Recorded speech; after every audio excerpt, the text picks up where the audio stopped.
After years in the shadows, she had finally found the love and acceptance she'd always craved. She was hope for a lot of people, just speaking out about the trans community. She's dating someone. She has a boyfriend. He'd be in and out of town, but the two of them really made an effort to see one another. After all the struggles she had been going through, she was finally out in the world, publicly living her best life. But the start of her bright new life is tragically cut short. Oh my God! Oh my goodness! Somebody killed somebody. She dead. There were no witnesses. There were no cameras. They were having a very difficult time trying to piece together what had happened. In the hunt for the killer, detectives find themselves on a winding road of suspects and motivations. She had actually been brutally assaulted just a month prior. The video had gone viral, internationally viral. The FBI had to get involved as they were investigating it as a hate crime. But their search for the truth soon spirals into something much darker. A lot of those guys are very insecure. They want to keep it all behind closed doors. She notified his wife about their relationship. Just by doing that alone, it's like a target on her back. That was the last words she said to me. If it's my time to go, it's my time to go. He's a suspect in 2 other murders. He's got these impulses to kill. May 18, 2019, Dallas, Texas. In the early morning hours of this balmy Saturday, the city is beginning to stir. Several of the city's residents were still fast asleep, but others were on their way in for early morning shifts at their jobs. And Dallas police are already hard at work. Dallas is a big metropolitan city, so you see it all. You see everything from, your little crimes and traffic stops to your big murders. It's just a big metropolitan city up there with New York and every other big city. At 6:40 a.m., a 911 call comes in that will send this casual Saturday into overdrive. Oh my God! Dallas 911. A woman made a terrifying discovery as she was driving into work. It's a dead body on Ferguson. It's a lady. Oh my goodness! Somebody killed somebody. She dead. Dallas investigators are immediately dispatched to the scene. I got the call early in the morning, pull up to the scene. It's a semi-secluded area, as secluded as you can get for the middle of Dallas. Her body is just there on the ground, kind of up against the curb. It looks like she's been shot multiple times in the head. Detectives find a spent 9mm shell case nearby. Shortly thereafter, investigators locate an even more unsettling piece of evidence. There's a used condom right next to her. Which now makes them think, are they dealing with a sex crime? CSI collects the evidence from the crime scene to send off for testing. Once they identify some suspects, they can test their DNA against the DNA from the used condom to see if it's a match. But first, they need to identify their victim. She didn't have any ID on her, no property, no nothing. And when that happens, without knowing who a victim is in any case, you almost can't even start. You can kind of start playing around with missing persons reports and stuff like that and just seeing if there's anybody that kind of fits the description, but nothing's immediately jumping out. So we have to wait till fingerprints are done at the autopsy. Detectives have to wait another 24 hours before the autopsy results arrive. We don't find out who she is till the next morning. The young woman is 22-year-old Malaysia Booker. A lifelong resident of Dallas, Malaysia Booker was an avid social butterfly known for her humor and steadfast beliefs. Malaysia was known by her friends as having a big personality. She was very likable. She was also a person that didn't take anything off of anyone. Malaysia was filled with a strong sense of justice. She was inclined to always speak her truth, no matter what the consequences were. As a young transgender woman, Malaysia had experienced many struggles in her journey to acceptance. Malaysia grew up in a Christian home, a big Christian family. She found it very hard to live her truth of who she was. It wasn't until Malaysia entered her late teens that she finally started coming into her own. She became more outgoing, hanging around different people, more outspoken, more open with her lifestyle now. It seemed like she had come out of her shell, and she was finally able to be herself. She was filled with joy and energy, and she was moving forward with that. Amidst this new chapter in Malaysia's life, she was also on the lookout for love. Love is something everyone wants, and Malaysia was no exception. But finding the love of your life when you are trans is a struggle all on its own. Dating while trans is horrible because you meet a guy and if he don't know what's up, you know, he want to love you, wine you, and dine you. But if you do tell him up front, he completely treats you like a sex object, don't want to take you in public. You never know what you're going to run into. But despite her dating struggles, Malaysia eventually found a man that seemed to accept her for exactly who she was. Hey, baby. Hey. Malaysia had a new boyfriend. He was a truck driver, so he'd be in and out of town for days or weeks at a time. But the two of them really made an effort to see one another. I'm so glad you're back. I missed you. I missed you too. It seemed like after all the struggles she had been going through, she was finally out in the world, publicly living her best life. But now Malaysia has been identified as the mysterious Jane Doe, who was found shot to death in a remote area of East Dallas. Because of the used condom located at the crime scene, police believe this was a sexually motivated crime.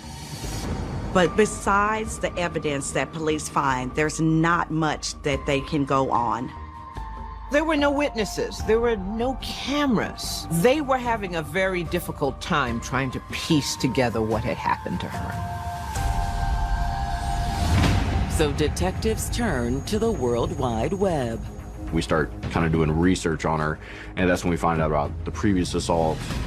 Just 1 month before her death, Malaysia was brutally beaten and ended up in the hospital. Did they come back to finish what they started?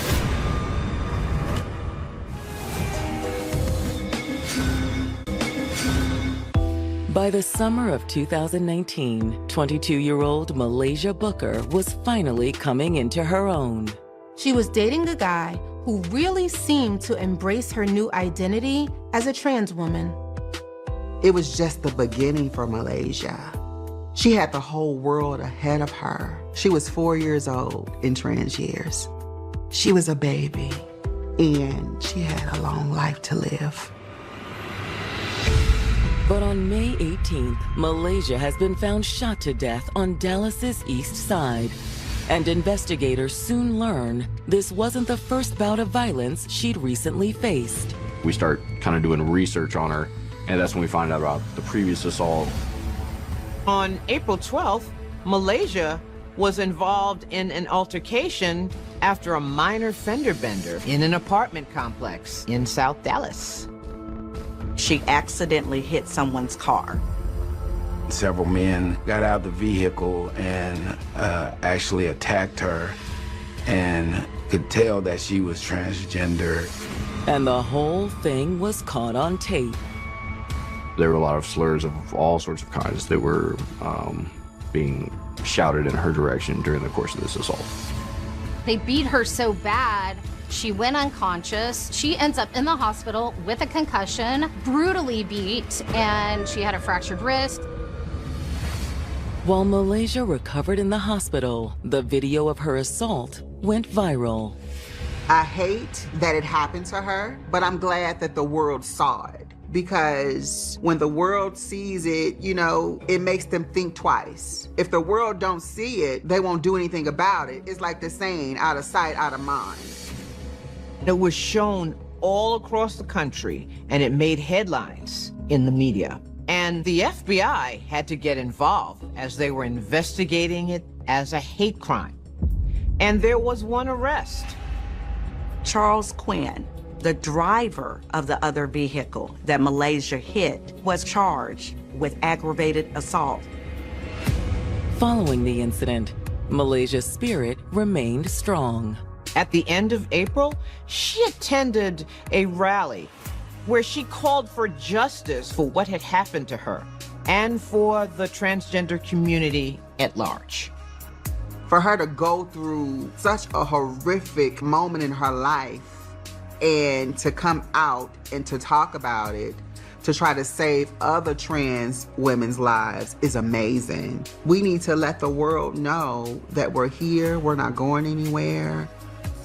Transgender advocates across the country now begin to rally behind Malaysia, and she starts attracting a lot of attention online on social media. With Malaysia's newfound publicity, it raises even more questions for investigators. With all the attention that Malaysia is getting, police wonder if this could be someone coming for her for a hate crime. Or could one of the men involved in her previous attack have tracked her down and finished what they started? Detectives' first step to finding out is looking into the man charged with Malaysia's assault, Charles Quinn. It turns out Charles Quinn had a lengthy criminal record, which included a burglary and possession of a firearm by a felon. But what's most alarming of all is what they discover next. When they check Charles Quinn's status, they find that he has posted bond and he's out of jail. And Malaysia was going to go into court and testify against him in her assault trial. It's a coincidence detectives can't ignore. He had the opportunity and the motive to murder Malaysia. Malaysia's testimony in his pending court case could send him to prison for years. We knew that was one of the angles we had to look at, was just to see if it was any sort of retaliation. But when questioned by police, Charles denies any involvement in Malaysia's death. Wait. I know how this looks, but I had nothing to do with this. I swear I didn't kill her. And you don't know who did? No, not at all. As the investigators begin to dig even deeper, that investigation quickly runs out of steam. Even though he had been bailed out, he was required to wear an ankle monitor. And we know those ankle monitors provide us with GPS information. We were able to verify that he wasn't there, and we were able to verify to just kind of shore up that it wasn't anybody else affiliated with him. So it was almost immediately ruled out. In their search for new leads, detectives turn to Malaysia's loved ones. We go talk to the family, and really at that time, that's going to be our best lead, talking to the family. But they were upset, obviously. Nobody wants to hear that their child got murdered. They are completely devastated. They just can't even imagine why someone would do this to her and that she is no longer here. However, Malaysia's family is still able to fill detectives in on some vital information. Malaysia Booker had kind of gotten onto hard times in this period. They told the detectives that Malaysia was struggling to make ends meet, so much so that she was even living in a hotel. She didn't want any help from anybody, and she just wanted to prove she could make life on her own.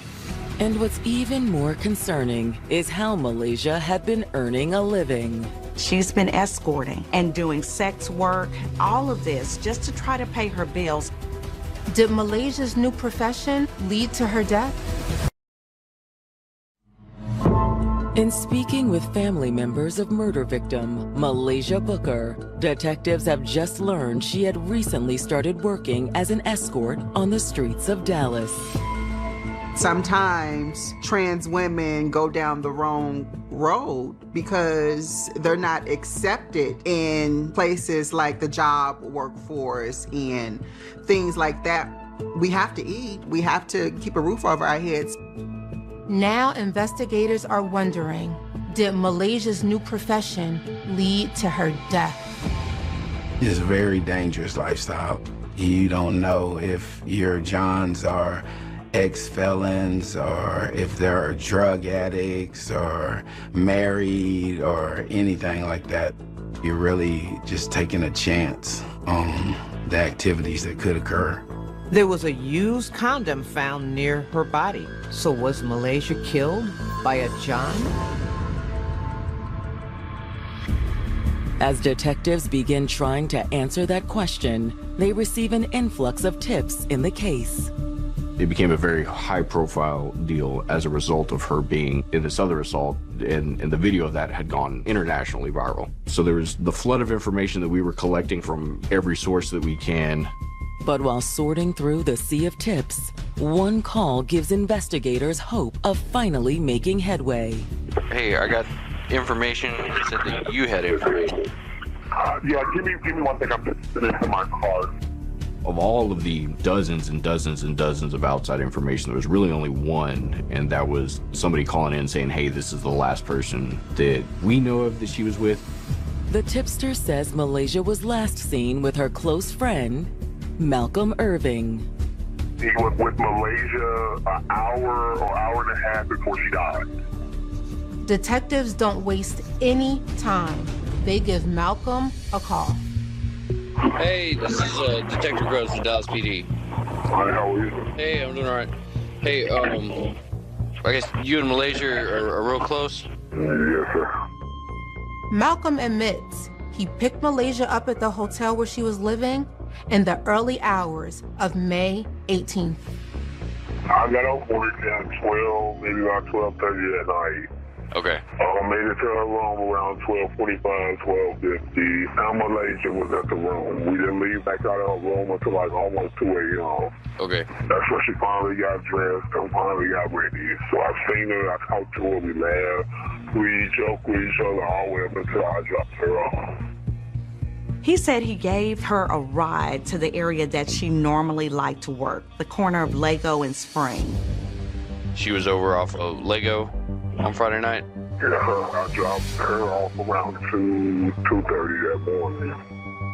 That area was actually one of my beats when I was in patrol. So I was already very familiar with that area in the first place. There's also a frequent amount of transgender prostitution in that area. And also that was just a couple of miles from where her body was actually found. Before Malcolm left Malaysia that night, he says a wave of fear came over him. He was kind of concerned. Maybe it's gut feeling, maybe he's just worried about his friend, and he shared that with Malaysia. And I asked her, I mean, are you protected out here? Are you safe out here? Do you have anything in your purse to make sure that you're going to be okay? She just grabbed my face, kissed me on my cheek, told me, Daddy, I love you. And she says she didn't have no weapon. Okay. She said, Daddy, you know, I'm going to be okay. If it's my time to go, then it's my time to go. Don't you worry. That was the last word she said to me. Daddy, if it's my time to go, it's my time to go. Malcolm said that was the last time he saw Malaysia, and he has no idea what happened to her after he dropped her off. There's none of the other girls out there that you're cool with that might talk to me about who they saw her leave with or anything like that? No, sir, because when I dropped her off, wasn't nobody out there. Okay, so you don't know where she went? No. I don't know what people would take her to or where they pick her up at or anything.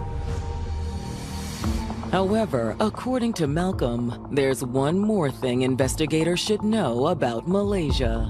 Malcolm tells investigators that Malaysia recently started dating someone, but he doesn't know his name. What Malcolm does know is that Malaysia's new boyfriend had been violent towards her. A couple of months earlier, he had beaten her up and pistol whipped her.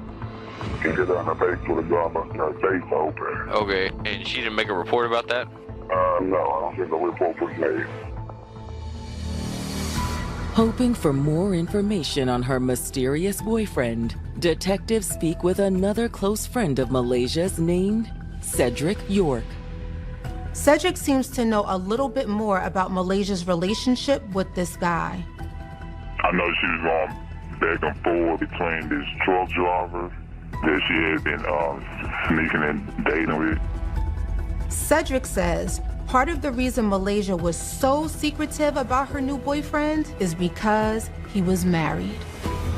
I guess he has a wife or whatever. I guess he's supposed to be straight, Della or whatever.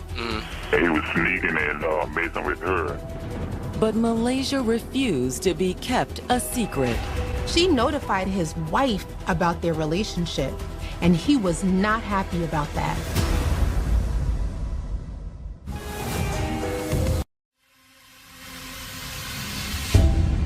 Dallas detectives investigating the murder of 22-year-old trans activist Malaysia Booker have just learned some unsettling information about her mysterious boyfriend.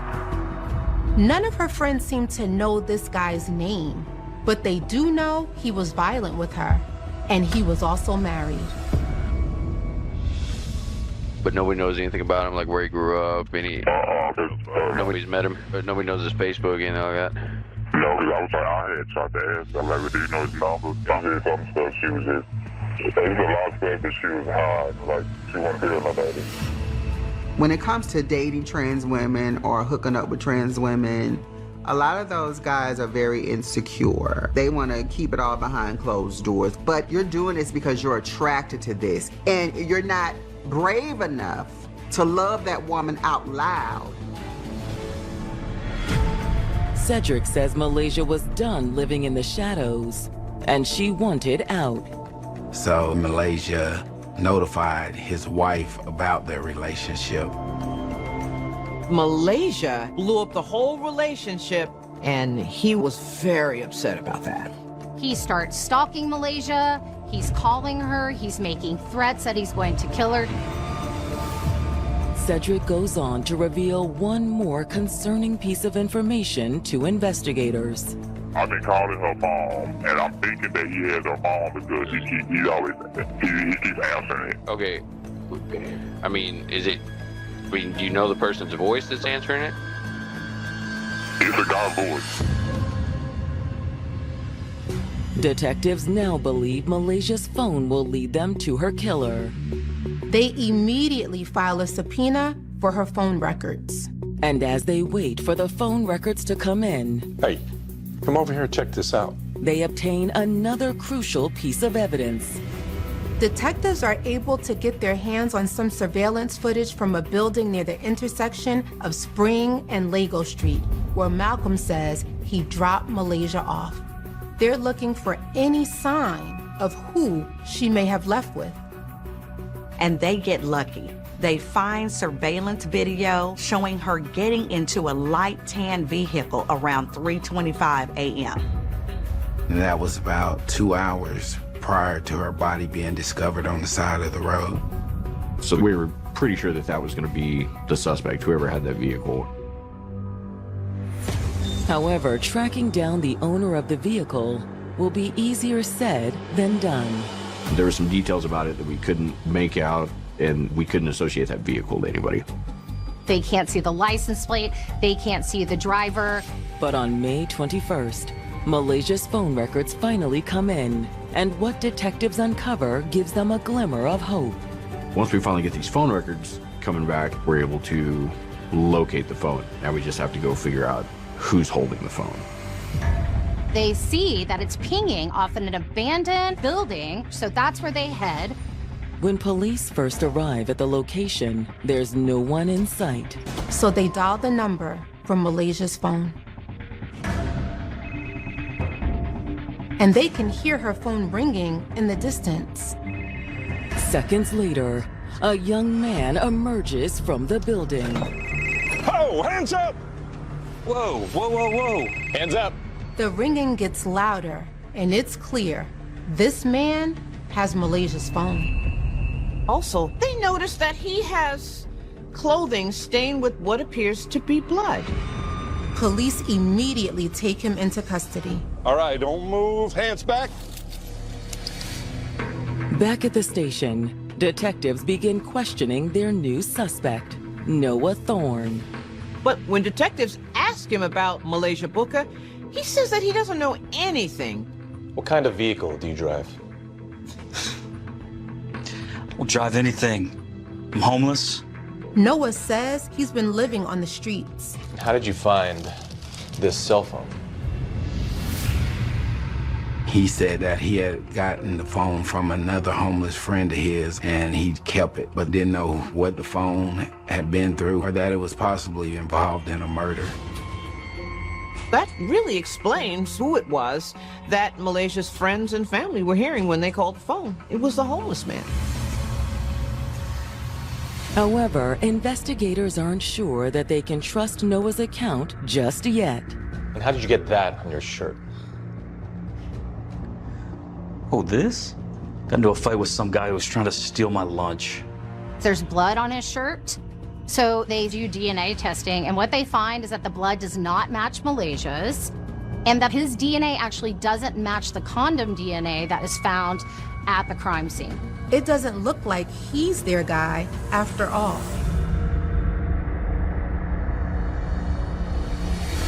Desperate for answers, detectives turn back to the GPS records from Malaysia's phone. We know that the phone right after the scene had fled. It had made this weird little loop around the city, kind of stay stationary. They find that this phone sat in the West Dallas area near McBroom Street. Based on how long it stayed there, we're thinking the suspect might live in that area. And when police search the area, they're in luck. They did observe a vehicle that matched the description and the color of the vehicle that Malaysia was last seen getting into. This time, they're able to get a license plate number. They run the plate, and it comes back to 34-year-old Kendrell Lyles. But that's not all. Kendrell is currently in jail.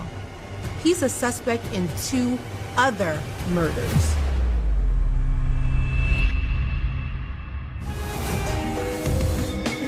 Old murder victim Malaysia Booker's phone. Dallas police have made a vital discovery. They located the same vehicle Malaysia was seen getting into before she was killed, and they traced it to a 34-year-old man named Kendrell Lyles. But what's even more surprising is where Kendrell is now. Kendrell is currently in jail.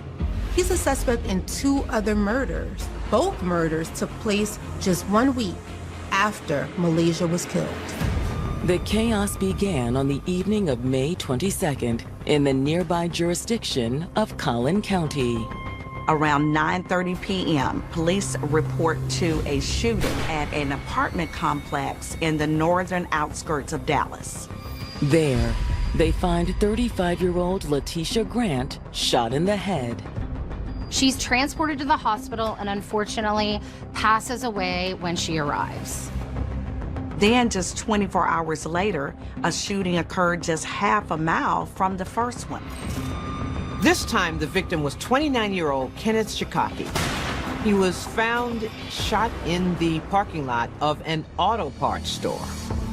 It didn't take long for Collin County police to zero in on Kendrell as the main suspect in both crimes. Witnesses came forward tying Kendrell Lyles to both shootings.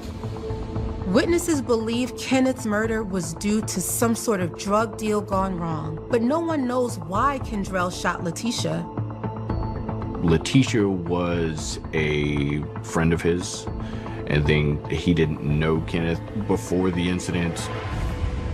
Now, the detectives investigating Malaysia's death move Kendrell to the top of their suspect list.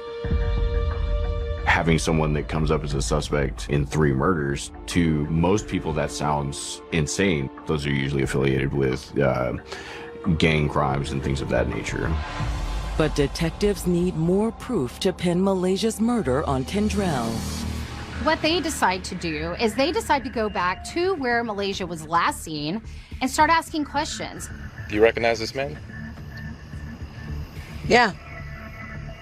Based on what they learned from other escorts, detectives don't believe Kendrell is the mysterious married man Malaysia was dating around the time of her death. Instead, he was one of her Johns.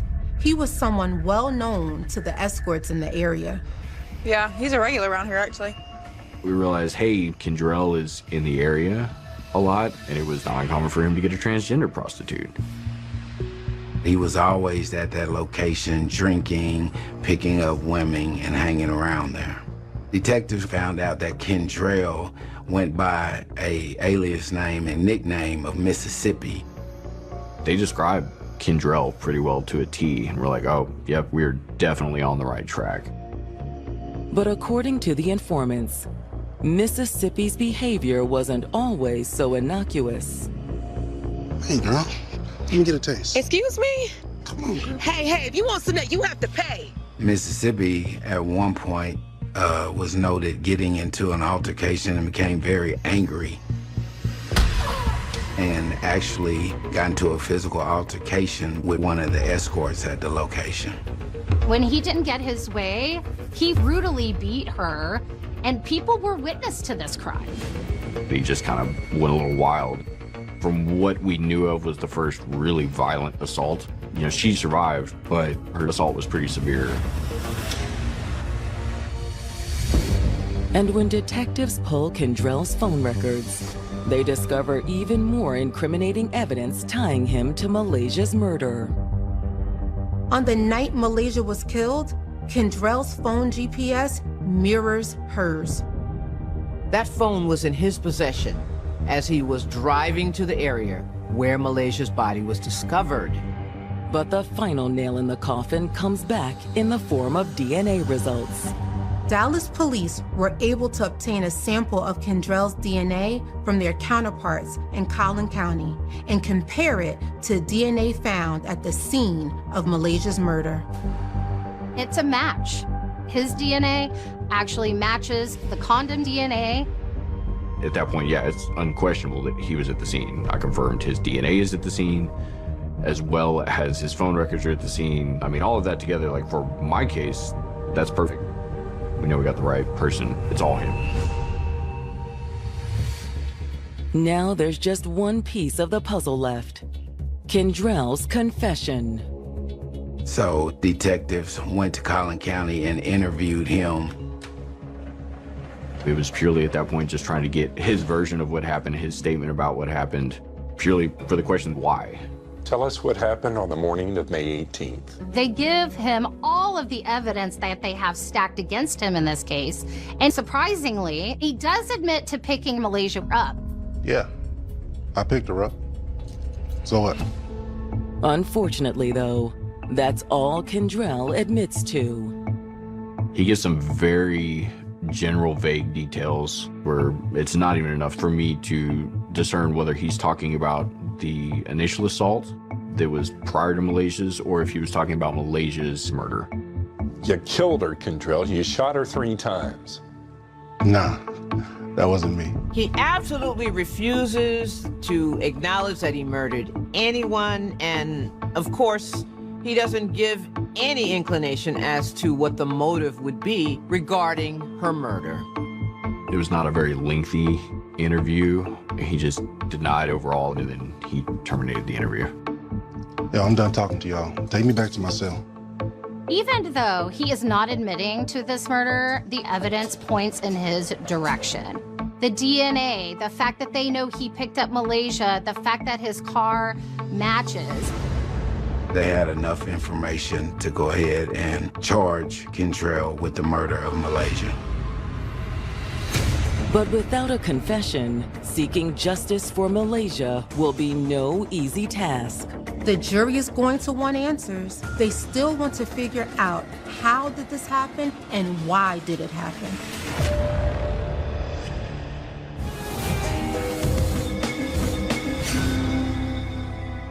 This year alone, 32 trans women was either brutally beat up or killed. Every year, the numbers are going up. And it's really a sad world that we live in. Let people be people. Let people live their life and be free, unapologetically, respectfully. And the world will be a better place. We don't want to be in a closet. We don't want to be looked at as sex objects. We want to be loved just like anybody else want to be loved. We want to be able to walk out these doors and not think in the back of our head, oh, is this the day that I die?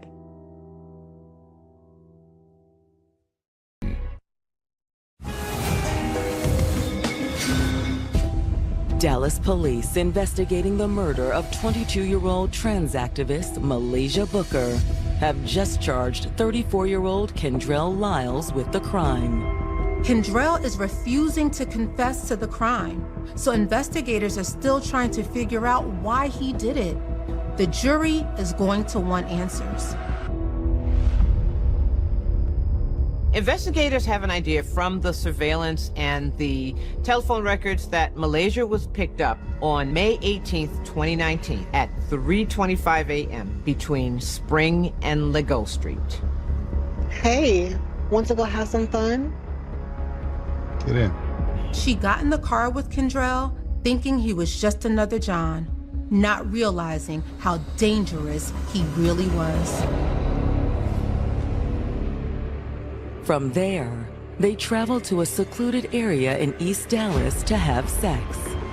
But after they have sex and Kendrell tosses the condom out of the car, something went wrong. I don't know whether they just had an argument over price, whether he just got mad over something else, whether he snapped. The only person that could tell me why is Kendrell. I think him being scared to be outed caused her death. And it's sad. It's horrible.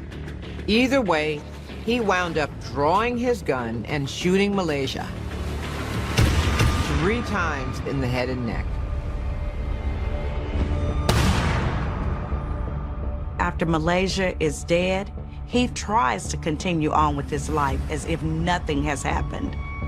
This man went on about his business while Malaysia is laying there. Like, how can you sleep at night knowing that you just murdered this lady for no reason?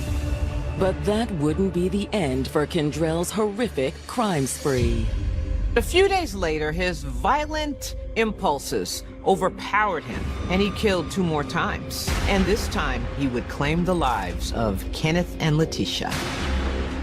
If it were not for the diligent work of the Texas police force, it seems like he would have killed again. Now behind bars, the only thing left for Kendrell Lyles to contend with is the Texas Criminal Court. With 3 murder charges, Kendrell now faces possibility of the death penalty in Texas.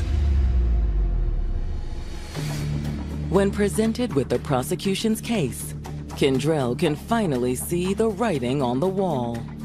He doesn't want to take his chances with a jury trial, so he wants to go ahead and try to plea with the prosecution.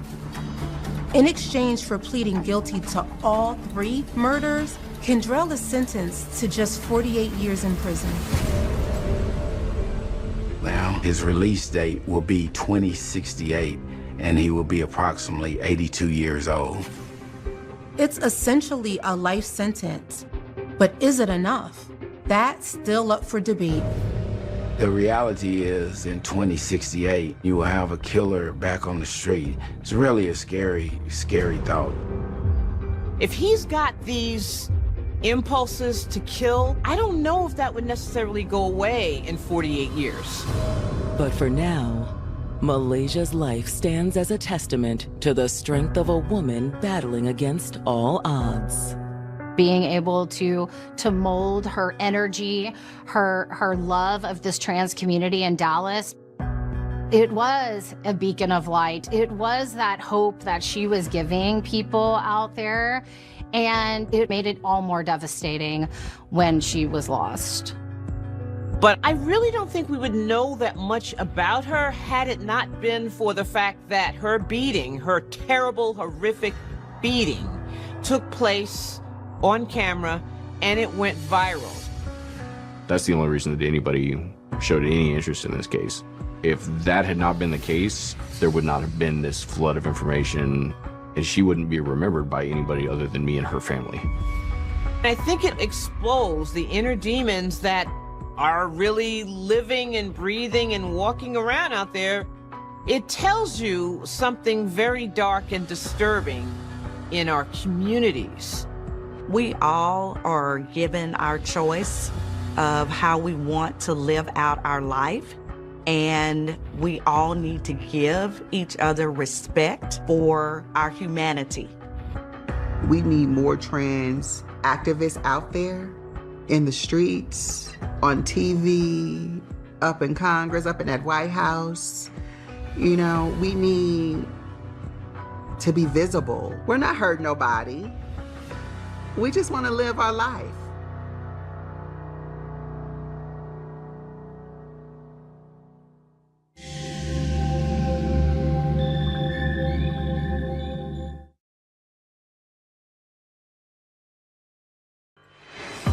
She was an it girl in the Golden State. She had a certain spunk, a certain it factor, and everybody wanted to be with her or around her. The men loved her. I mean, loved her. Even though she clearly had a lot of admirers, you know, she was really trying to do it by herself and be really independent. But when blood-curdling screams ring out, she's at risk of losing it all. He frantically started banging on her door, calling her name. We were panicked. We thought maybe there had been a kidnapping as well. As detectives investigate, they unravel a story of obsession and betrayal. He had a crush on her. He was infatuated with her. Maybe he could not deal with the rejection and finally snapped. She breaks down and admits, yes, it upset me that my husband went out with this woman. She told him that tonight she was going to die. Will the killer evade justice? Weeks turned into months, and months turned into years. We were not getting any answers, trying to figure out what had happened. Or was the real culprit hiding in plain sight? When he said that to me, the hair on my neck stood up. The text comes back positive for deception. I felt like at that moment, California. Richmond is an inner city that is located approximately 30 minutes from San Francisco and 20 minutes from Oakland. Richmond was a working class city with individuals that were trying to make a way for themselves and their families. The majority of the population of Richmond were good families, good people. But the Richmond community is also struggling with a growing crime problem. In the 1990s, for a city that was relatively small, it was plagued by crime. It was still suffering from the crack epidemic. It was not uncommon to have multiple homicides on any given day.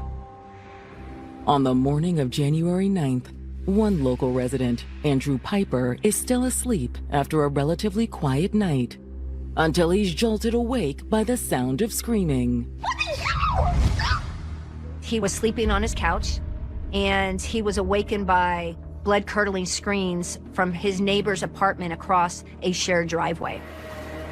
He knows that a young mother named Mika Wadley lives there with her 18-month-old baby. He's afraid for their safety, so he quickly ran over there to check on them and see what's going on. He frantically started banging on Mika's door, calling her name. Mika! The neighbor attempts to open the door, but it's locked. He's continuing to hear the screams for about 30 more seconds, and then it goes silent inside. Mika, can you hear me? Hello?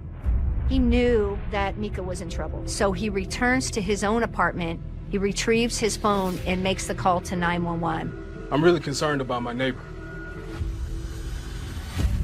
26-year-old Mika Wadley was beautiful inside and out.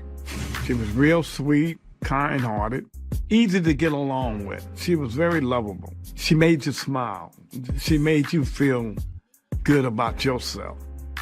She was so outgoing. She had so many friends. It was just her personality. She had a very nice personality. She got along with everybody. She just loved being around people. She was a very people person. But in addition to her outgoing personality, Mika also had a fiery side. She was a little feisty. People just didn't play with her. If they did challenge her, she would be up for the challenge. Nobody messed with her. She could back her stuff up very good. I think you should bet more than that. You want me to bet more? More than that. Mika had a certain spunk, a certain it factor, and everybody wanted to be with her or around her. The men loved her. I mean, loved her. They were just attracted to her. Her personality, her funness. She was known for putting guys in the friend zone. She knew her value and she knew her worth. Hey, who's hungry? You! There we Hey, thank God. I'm starving. But when she met 22-year-old Pete Smith, he seemed like someone who was worth her time. They were hanging out. She really, really liked him. He had this big personality just like she did. So as you can imagine, them together, they were the life of the party. And just a year into the relationship, it took an exciting turn. She was like, Terry, I'm pregnant. I'm like, what? And she was like, yeah, I'm supposed to have a baby. She was very happy when she found out she was pregnant. I just didn't believe it at the time that she was pregnant. So she must have really been in love with this young man. She was ready to have a child and to have a family. But just a few months before Mika's due date, tragedy struck. The tragedy came about by homicide, where her partner Pete was unfortunately murdered. Pete was another casualty of the gun violence plaguing Richmond. Later in the summer, after her partner Pete died, Mika delivered her beautiful baby girl. Caring for a newborn wasn't easy without Pete. So she went to a little depressed stage and she used to cry a lot. Why don't you let me hold the baby for a little bit? Okay. We all just took care of her because she always gave us joy, happiness. And now we had to turn around and be that support system, for her. One such person who became a beacon for Mika in times of need was her close friend, Cameron. Hey, Kiki. Brought you a little something. Thanks, Cam. You're welcome. Cameron was a friend of the family. Like, we knew his relatives. They actually lived down the hill from us. She really depended on him as a person to share her life with, get advice from, and to have a friendship with. I don't know if I can do this without Pete. Hey, you're not alone. We got you. Cameron was a really good support system for her. He helped her get through that tough time. And with her loved one's support, Mika was able to push through the heartbreak and embrace the joys of motherhood. She loved being a mom. Motherhood was the best thing that had ever happened to her. But now, the safety of Mika and her daughter has been called into question after screams were heard from their apartment.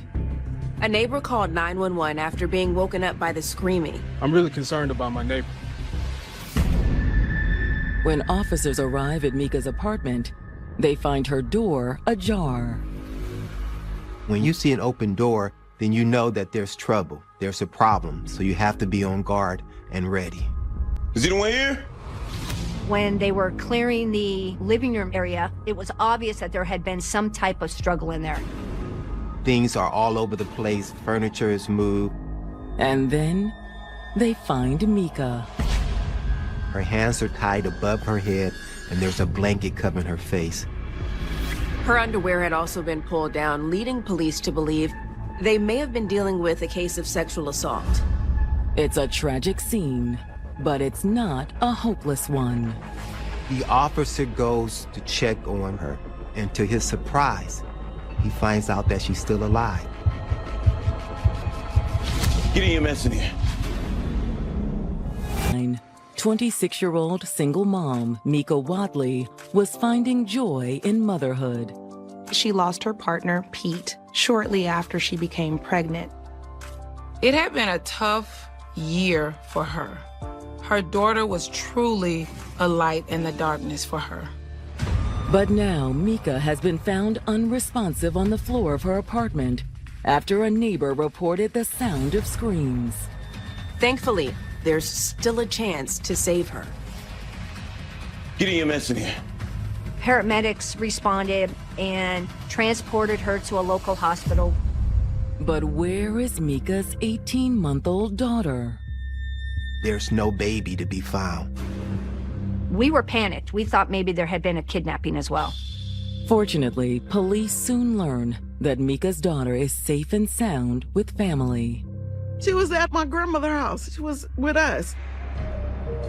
Upon hearing what's happened, Mika's sister Keela drops everything and heads straight to the hospital, where Mika is now in the ICU. I got to the hospital and I said, "Where is she?" And he said, "Oh, they're working on her." And I saw a glass door. You could see them working on her. They were trying to resuscitate her, but it wasn't going well. And then they came in the room and they said she died. And I said, "Who do you mean she did?" They said they can't tell me nothing. And that was it. When Keela communicates the tragic news to the rest of Mika's loved ones, they're equally devastated. I have a lot of questions. Is this real? When you use a child, it's hard, you know. To hear that your best friend is dead, that was the worst day of my life.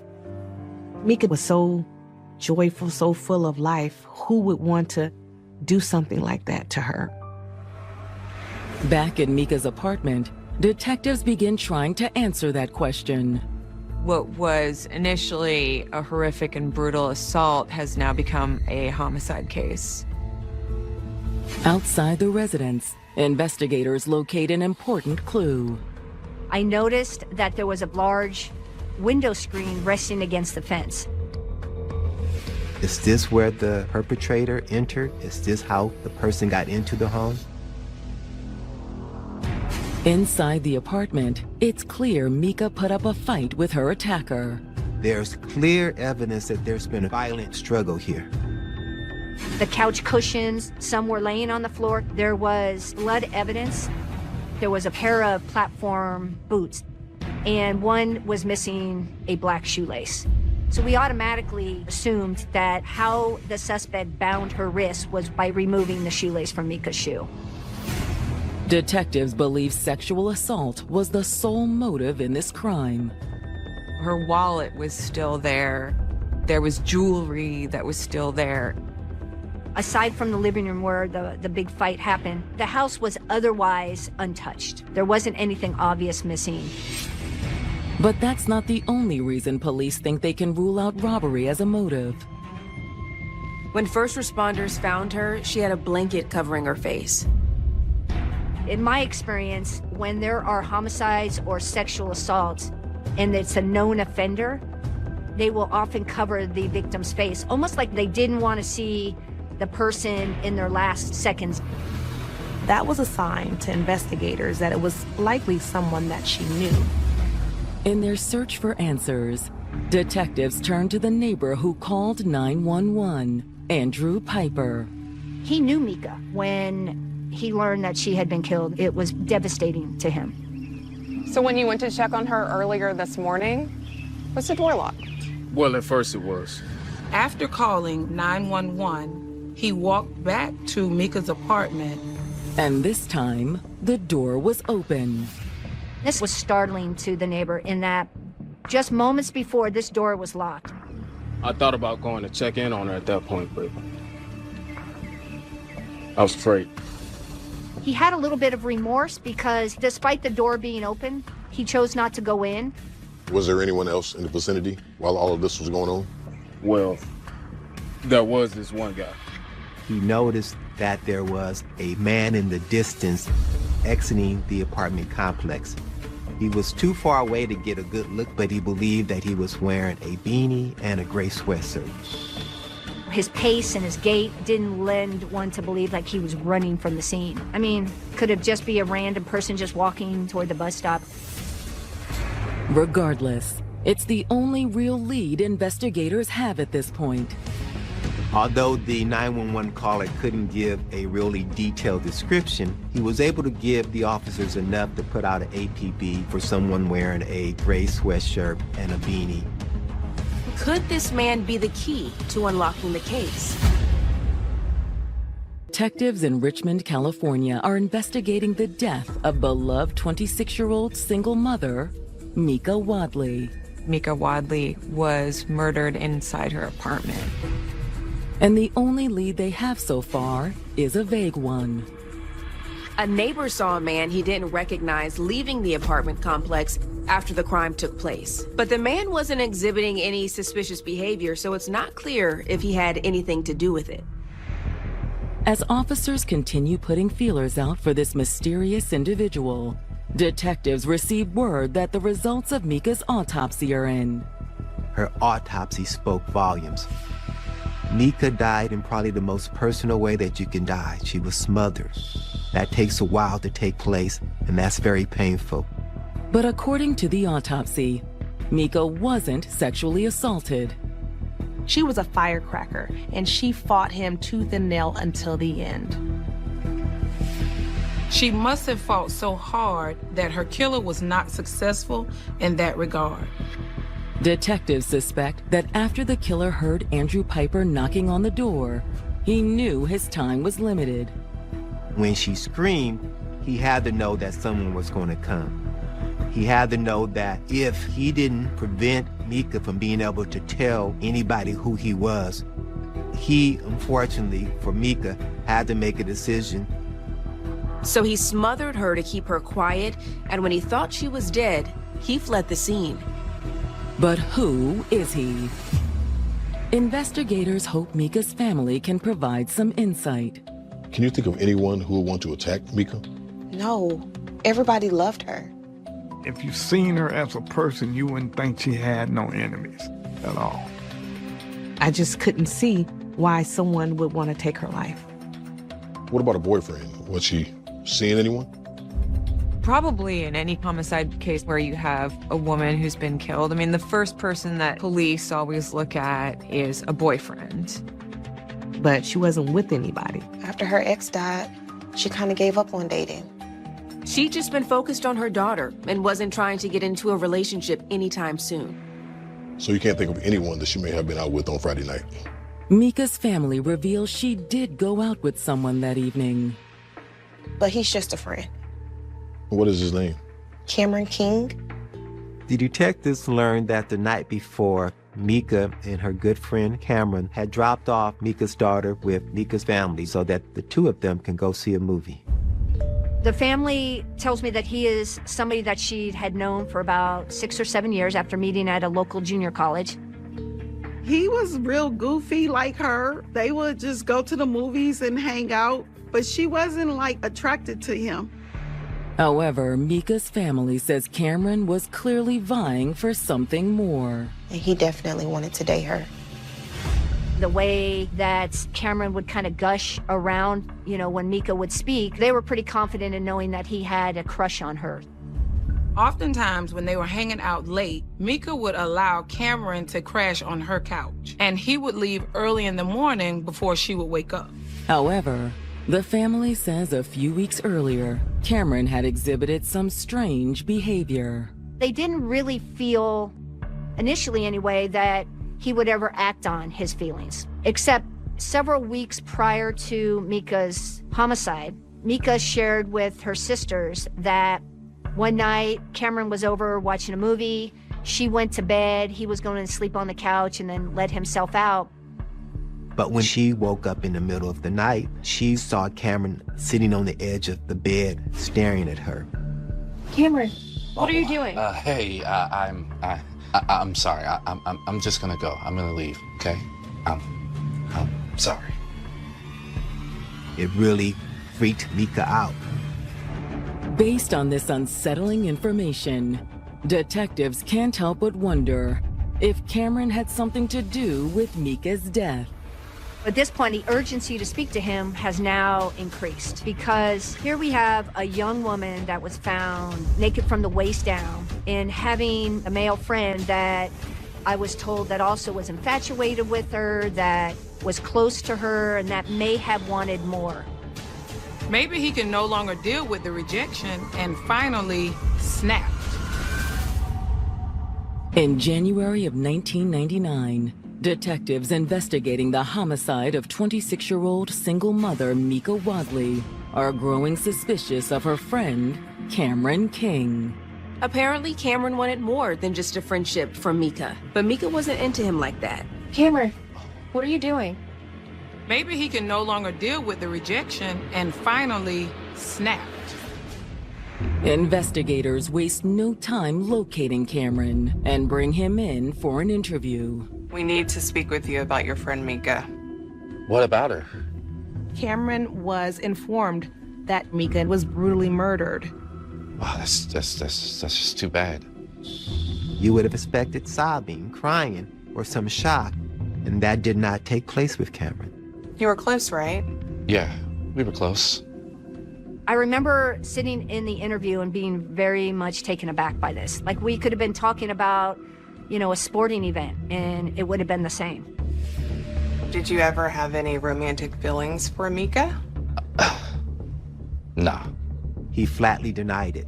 He said that they were just friends and that was not an interest on his part. Did you watch her in her sleep?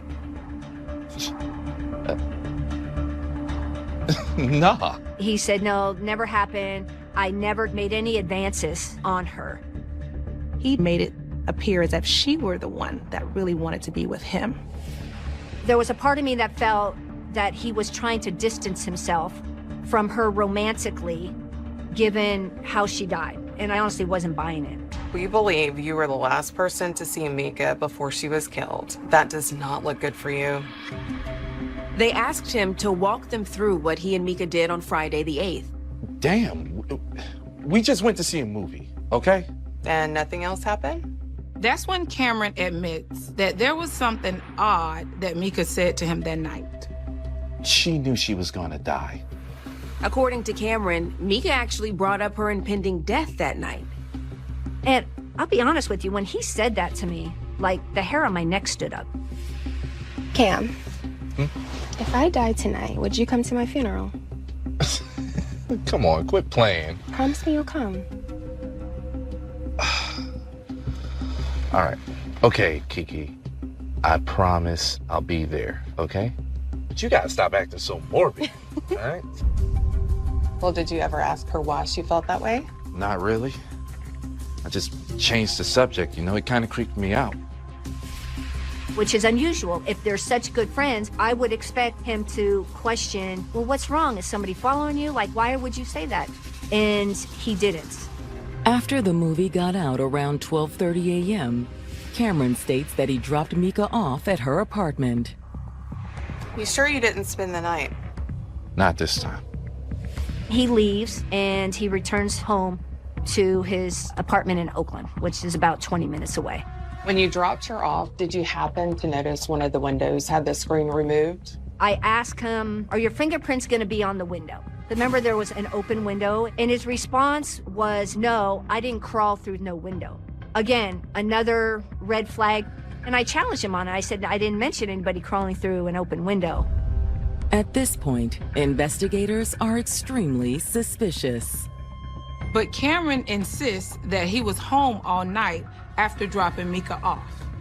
I dropped her off, I went straight home, got there at 1:30, didn't go anywhere. Went straight to bed. Didn't leave until 10:30 the next morning when I went to work. Can anyone else corroborate that? That's when Cameron drops a bombshell. Cameron says, yes, you can ask my wife. Cameron is not a single man. He's been in a relationship with a woman named Whitney Clark for 4 years. She is basically his common law wife that they have a child together. It suddenly seems extremely strange that he's going out on what seems like a date with another woman to the movies. This really got the detective's attention because she might be a person that had a motive. Her husband was spending the night at Mika's home, taking her to movies, spending a large amount of time with her. Investigators contact Whitney Clark, and she agrees to come into the station for an interview. They started off by asking her if it troubled her that Cameron left her alone so that he could take another woman out to a movie. Not really. They were just friends. I met her a time or two. They asked her, did Cameron come home on the night of the 8th? After he took Mika to the movies, and she said yes. She corroborates Cameron's story. She says that Cameron comes home at 1:30 a.m., gets into bed with her, they watch some TV. Then they went to bed, and he left for work around 10:30 the next morning. We know that her neighbor phoned the police around 7:30 a.m. after hearing her screams. There's no way he could have had anything to do with what happened with Mika. In her mind, he couldn't have been responsible because he was in bed with her. You're sure?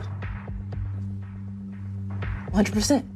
They asked her, would you be willing to take a polygraph test? And she says yes. The investigators hooked her up to the lie detector machine, and the examiner begins a series of questions. But it doesn't take long for the needle to spike. The text comes back positive for deception, that she's not telling the truth. Richmond detectives are in the midst of interviewing Whitney Clark about the murder of 26-year-old single mother, Mika Wadley. Her common-law husband, Cameron King, was the last person to see Mika alive before she was killed. Whitney has denied having anything to do with Mika's murder and says she was at home with her young daughter that morning. According to Whitney, Cameron was home too. But is she telling the truth? So, as a part of her questioning, Cameron's wife was asked to take a polygraph test that she unfortunately failed. The two questions on which she was deemed untruthful were, are you certain Cameron came home at 1:30 a.m.? And are you covering up for your husband? Whitney, we know you aren't being totally honest with us here. Okay. Okay. Whitney admits that Cameron's close relationship with Mika bothered her more than she initially let on. She breaks down and admits, yes, it upset me that my husband went out with this woman. In fact, she was really upset because she believed that Cameron had taken $20 from out of her pocket in order to go to the movies. Imagine if someone used your hard-earned cash to buy another woman's movie ticket and popcorn. Right? It made my blood boil. But Whitney maintains that Cameron did return home by 1:30 a.m. She had stayed up until he arrived home at 1:30 in the morning because she was going to confront him about the money that he had stolen from her to take Mika out. So after Cameron got home later that night after dropping off Mika, he and his wife had an argument. The argument went on for a while until Cameron said he was done arguing and crawled into bed and went to sleep. She woke at 10:30 in the morning. Cameron was in bed with her. She said, I'm a sound sleeper. I slept right through until 10:30 a.m. Well, if you were soundly asleep, how would you know if Cameron would have gotten up and left and returned home? Mika was killed around 7:30 a.m. It's entirely possible that Cameron could have gone back to Mika's and killed her, and then snuck back into bed before his wife woke up. After speaking with Whitney, detectives circle back around to Cameron and issue another polygraph test. Will he also show signs of deception? During the polygraph examination, Cameron did pass some of the test questions. Questions where he works, where he lives, things of that nature. Then, as the questions get related to the incident and more complicated, all of a sudden, he is found untruthful on two questions. The first question is, were you present when Mika Wadley was injured? The second question was, did you have anything to do with the death of Mika Wadley? He failed miserably on both those questions. It's been looking more and more to investigators like they've zeroed in on their main suspect. But Cameron insists they've got it all wrong. When I continued to press him, he just continued to announce his innocence. I didn't do it. I was home. You're wasting your time. I didn't do it. All of this adding up is unsettling. His story felt very manufactured. And I felt like at that moment that I could have been looking at a killer. Detectives take DNA and fingerprint samples from both Cameron and Whitney. But once it's run through the lab and compared to the DNA at the crime scene, detectives are surprised to learn it was, in fact, not a match. Are you sure? There's no DNA from Cameron or his wife that's at the crime scene that's on Mika. So now, they had to start from square one. If Cameron wasn't involved, they can't rule out that this was a completely random crime. So that was really what we were fearing, is that we had a serial rapist on our hands. Despite the setback, investigators continue to diligently work on the case. Our focus was still continuing to see, if not Cameron, then who? And we just continue to forge ahead and try to identify the person. Police acquired a list of every known sex offender in the area, and they interviewed each one of them to make sure that they had a rock-solid alibi. But their efforts prove unfruitful. So days turned into weeks, and weeks turned into months, and months turned into years, and the case became cold. So, I mean, you can imagine how difficult this would be for Mika's family. Beside being disappointed that they may never get justice, they're also worried about their own safety. I'm scared to go in my own house because you have that in the head. Who is it? Is it someone I know? Am I talking to this person? Like, why? Like, I could be next to them. As time drags on, Detective Kern eventually retires. But even in retirement, Mika's case stays on her mind. I still kept kind of one foot in the door, would still ask the cold case, hey, how are we? Where are we with this? Is there anything more we can do? She made a promise to the family that they would catch Mika's killer, and she wanted to make good on that promise. And in 2020, 21 years after Mika's death, a new team of investigators starts making headway with the help of recent technological advances. DNA technology had come a long way. Parts of the fingernail clippings and ligatures that had not been tested was tested. The new team also takes a look at the shoelace that was wrapped around Mika's hand, and they're able to find DNA from that shoelace. That's also the DNA from a male donor.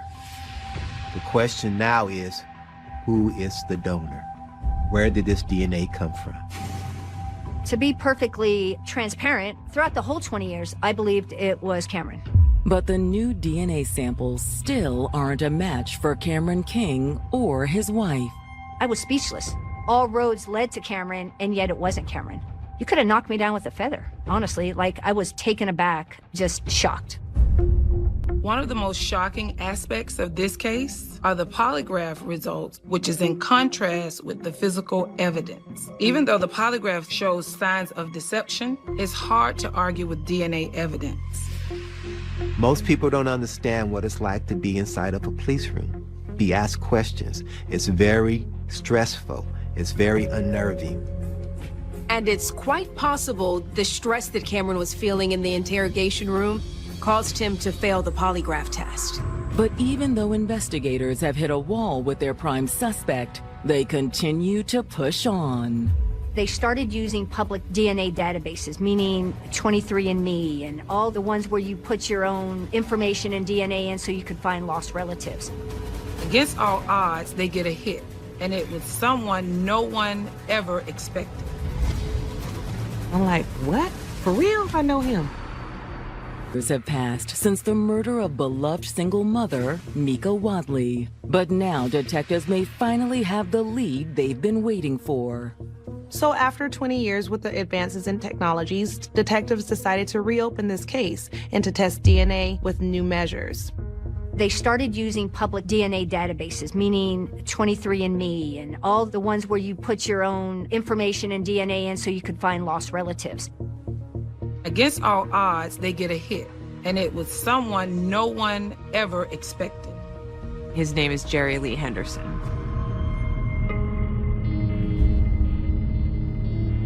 His name has never come up, not one time throughout this 20-year investigation. Richmond Police Department contacted the family. and showed a picture, and they asked, do you know the name of Jerry Lee Henderson? And at that time, they had no knowledge of anybody by that name. I told her I don't recognize the picture. I don't know him. But Mika's best friend, Terry Adams, recognizes the name immediately. Keela gave me a call and said, Terry, they found out who killed Mika. And I'm like, what? For real? And then she said it was a guy named Jerry Henderson. You know him? I'm like, yes, I know him.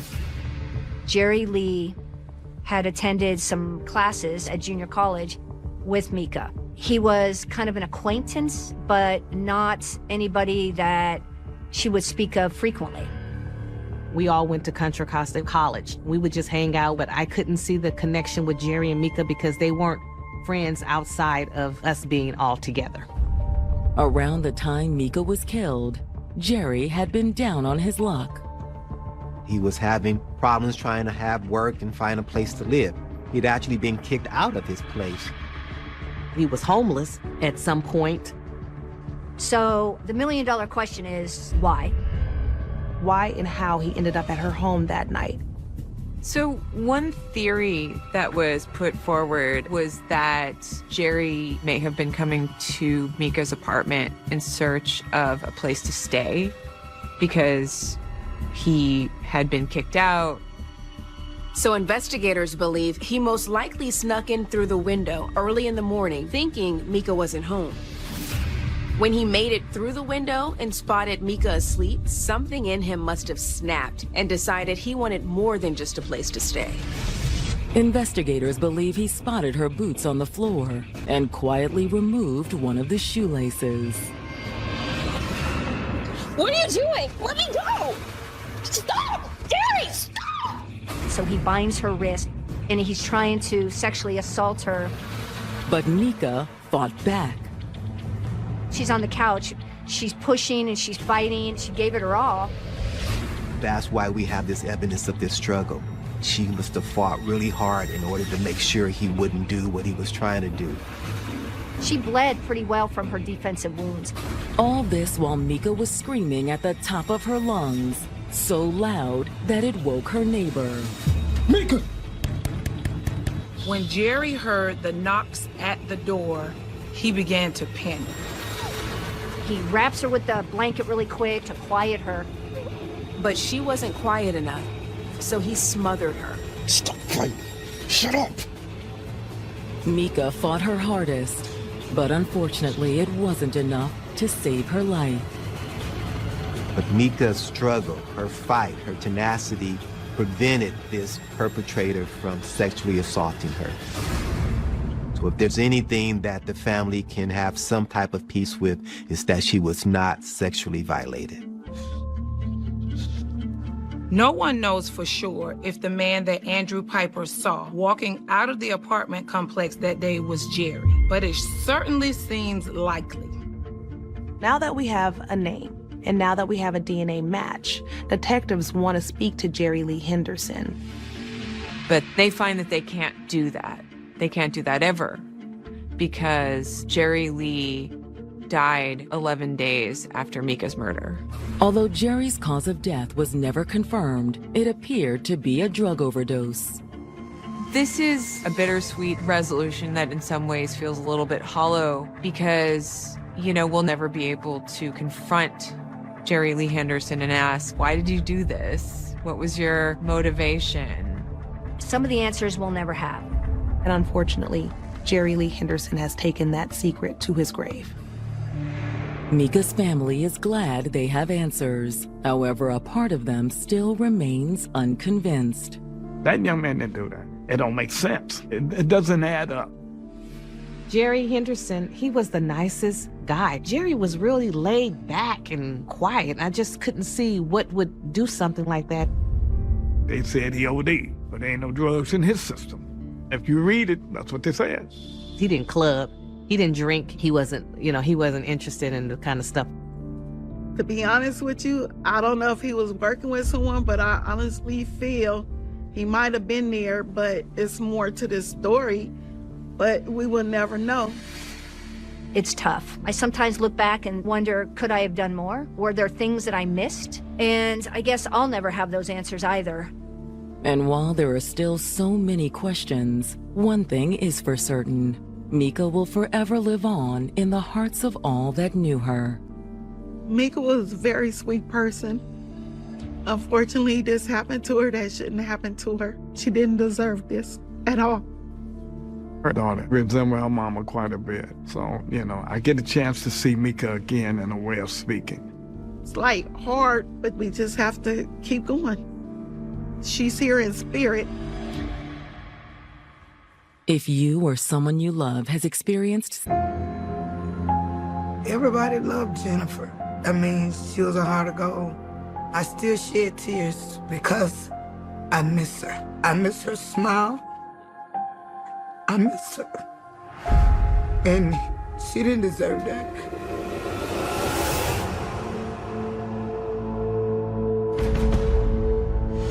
She was laying on a mattress, a plastic bag over her head, and she was nude from the bra down.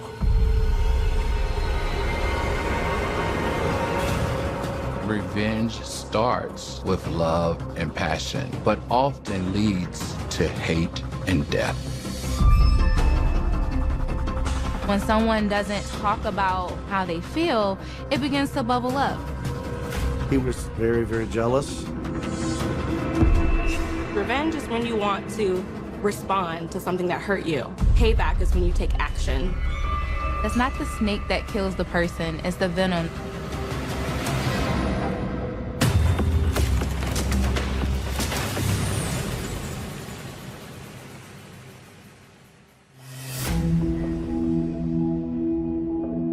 November 15th, 2008. At 5:30 a.m., police in Plant City, Florida, receive a 911 call from a terrified woman.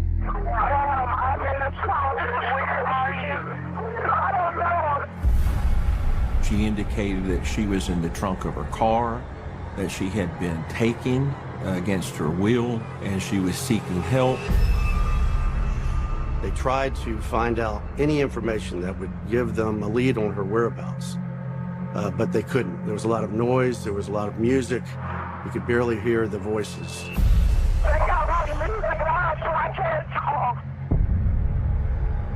At this point, the dispatcher doesn't know who she is or where she is. The woman is screaming. This is potentially a life and death situation. But before dispatchers can get the woman's name, the line suddenly goes dead. She was worried that whoever had taken her was going to find out what she was doing and do her harm. So she discontinued the call after about 1 minute and 23 seconds. They were trying to decide whether they should call her back, because the one side is that if you call her back, you might get more information to be able to help her. The other side is they might hear her, whoever had her, and they might do harm to her. So on balance, they said you shouldn't call her back. Instead, operators attempt to trace the call. The 911 call pinged off the tower that was located at the Nonasassos Road and Interstate 4. And that's why it was received by the Plant City operators.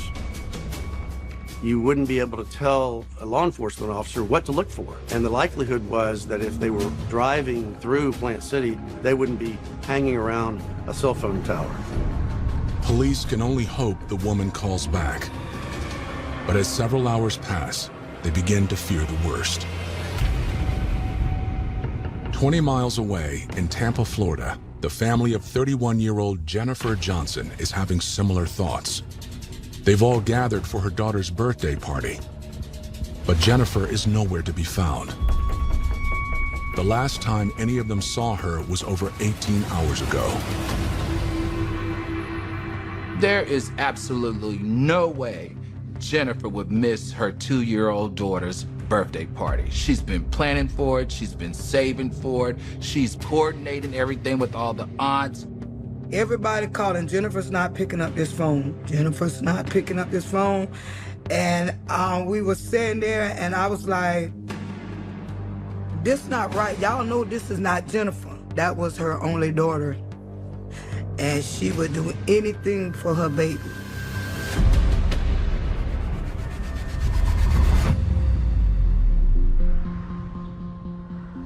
Jennifer Johnson was born on May 12, 1977, in Santa Ana, California. The oldest of three sisters raised in a large, tight-knit family. Jennifer was headstrong, independent, didn't ask nobody for nothing. She was raised by her mother, but she was also raised by my mother. Jennifer was only 7 when the family relocated, so she did most of her growing up in Marianna, Florida. From a little girl, she always loved to braid. I mean, that was a gift that God gave her. She knew I love hairdos, and she would make deals with me. Auntie, if you do this for me, I'll do your hair. So she did everybody's hair. Everybody go to Jennifer. Hairdressing turned out to be more than just a childhood hobby.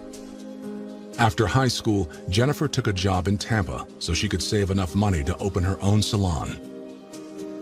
Jennifer Johnson was a very, very eager, outgoing, outspoken, independent, hard-working young woman who had a very bright future. She worked at a medical device company, and she sold over $250,000 a year at that company, making her one of the best employees there. Everyone who worked with her or worked around her recognized her enthusiasm and her drive. But Jennifer wanted more than just a career. She also wanted a family of her own. In 2001, that led her into the arms of a single father named Vincent Brown. Jennifer met Vince in a bar, and from there I took off. We started seeing less and less of her. We wondering what is going on. Jennifer's family struggled to understand the appeal. Vincent was 9 years older and an ex-con who recently served 18 months in prison. But he seemed to go out of his way to prove them wrong. Their relationship was like a whirlwind. He took care of her. He didn't want her to want for anything. It was almost like a dream come true. It seemed even more like a fairy tale when Jennifer found out she was pregnant. This was a big deal for our family because she was the last to have a baby. And we always say, all right, Jennifer, it's your time. You're gonna have a baby. And she had a miscarriage. So she went to the doctor and they say she'll never be able to have children. It was a major blow, which caused Jennifer to take a closer look at her relationship with Vincent. And soon, cracks began to appear. She had to come to the realization that he had 9 other baby mamas, and his attention wasn't always just on Jennifer. You will go into the relationship, everything is great, everything's fine, and then they may just slam the door the first time, and then they walk out, and now you have an argument, and they come back, baby, I'm sorry. Then they come back, and it's like every time it becomes this cycle more and more. The two broke up and got back together several times. Then in 2006, everything changed. They had been together about 5 or 6 years, and then she got pregnant. Everybody was happy, and she was the miracle baby. After 2 years, it seemed like Jennifer and Vincent might work things out. The night before their daughter's birthday, they even met up at a club. So she can't wait to hurry up and get dressed. She spent around and asked everybody how she looked. We started saying, where you going? You cooking, where you going? Jennifer told her family she was meeting Vincent at a nightclub, but she never returned. So now it's day. She done cooked all this food. All this food is on the counter. We all walking around. I done grabbed me a drink now because something ain't right. My nerves done got bad. We thinking she gonna walk through the door, and she never did. Now, the family is convinced something has happened. And the one person who might know where Jennifer is seems to be missing as well. Neither Jennifer or Vincent are at the birthday party. We started calling, and it got to the voicemail. At first it was saying, this person at this number is not available. But by nightfall, Vincent has recorded a new message. Then it changed to, I did what I had to do. It's done. I think it was my niece, and they was like, y'all hear what he's saying? Y'all hear what he's saying? And then when they said, I said, cause he done killed her.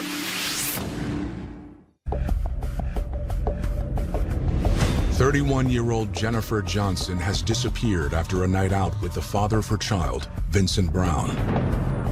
And after her family hears this disturbing voicemail message, they immediately call police. According to them, there have been red flags from the beginning of the relationship. Vincent Brown had 9 baby mamas, and it was always, you got to compete against all these baby mamas. I said, girl, leave that. I feel she knew she deserved better, but she got caught up, she fell in love. She wanted us to like him.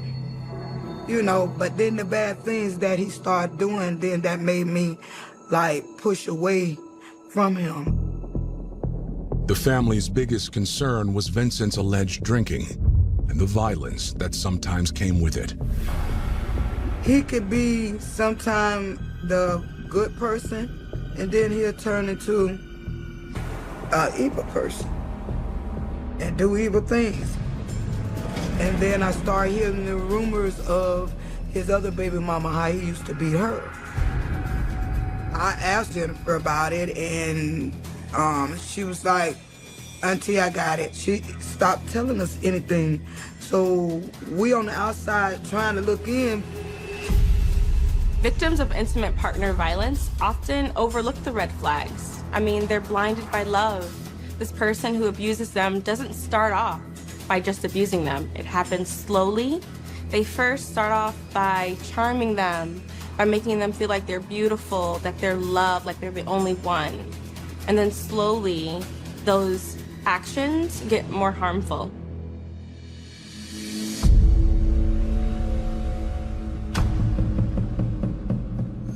Strange things just started happening to her. A fire started behind the door, set her whole house on fire. She didn't catch it in time. Then there was another incident. Jennifer always wore a lot of jewelry, and I don't know how they got into her house. All I know, they broke into her house and they robbed her. Some of Jennifer's family believe Vincent was the one responsible. So they the only 2 in the house. She's not gonna set fire to her house. Everybody kept saying, Vincent's setting this up because it's too much stuff back to back. Jennifer did try to leave Vincent on several occasions, but each time he did whatever it took to change her mind. He gave her this miracle baby that meant the world to her. That does make it hard for anybody to walk away. Why would I break up my family when the one thing I wanted was a family? By 2008, Jennifer's loved ones were worried how far Vincent might go. She was very independent. She had her own car, her own house, and I believe he got mad about that. He started envying her. His love started turning into hate because he seen what type of woman she was. She didn't need him. That family had to watch this very gregarious woman go from being outgoing and independent to being isolated and very private. That was very awkward for that family to experience because they even had to go through 3 years of multiple police reports and arrests of Vincent abusing Jennifer. Now they believe Vincent followed through on his threats. Jennifer is not gonna miss her baby birthday party. She's the hostess out. I mean, we're gonna give a party and she's not here? Come on now, y'all know that girl love her baby too much for that. Plant City police aren't as certain. Since it's been less than 24 hours, they advise waiting to file a report. So, Jennifer's family decide to take matters into their own hands. We just jumped in our cars. We went looking everywhere we thought she would be. We was in the river, we was in the tunnels, we was in the lake, we was under the rug. The police were saying this family is real forceful, and they had to back us up, telling us to let them do their job. So now here's the kick. We goes to his mama's house, and when we get there, we looking down on the ground, and you can see where it been like a scuffle. You know, if you dance around in it, your footprints, everything. So the dirt had been disturbed. The family immediately calls police again. And this time, they sent someone. And when the police came, he went to walking around. He picked up a bracelet. He picked up earrings, ring, ankle bracelets. And he put it all on top of his notepad. And we say, this is Jennifer's jewelry. Vincent's mother admits she saw Jennifer the night before, arguing with her son in the driveway. But when the family asks to search the house, she threatens to charge them all with trespassing. Once they told us that we was trespassing, we left, but we did come back. We couldn't come to the fence, but we circled the block. Along the side of the house, hidden from view, they claimed to spot something strange. A vehicle completely covered by a tarp. That was her car, and we didn't know. Florida police might not have enough evidence to prove Vincent Brown abducted Jennifer Johnson, but her family has little doubt, especially when they notice a vehicle stashed behind his mother's house. It covered all the way down. You didn't see nothing because they have junk. Our mind not thinking, okay, she's over here. We just trying to find her. Is she in this house? Without a search warrant, all they can do is wait. After several hours, the family goes home to rest.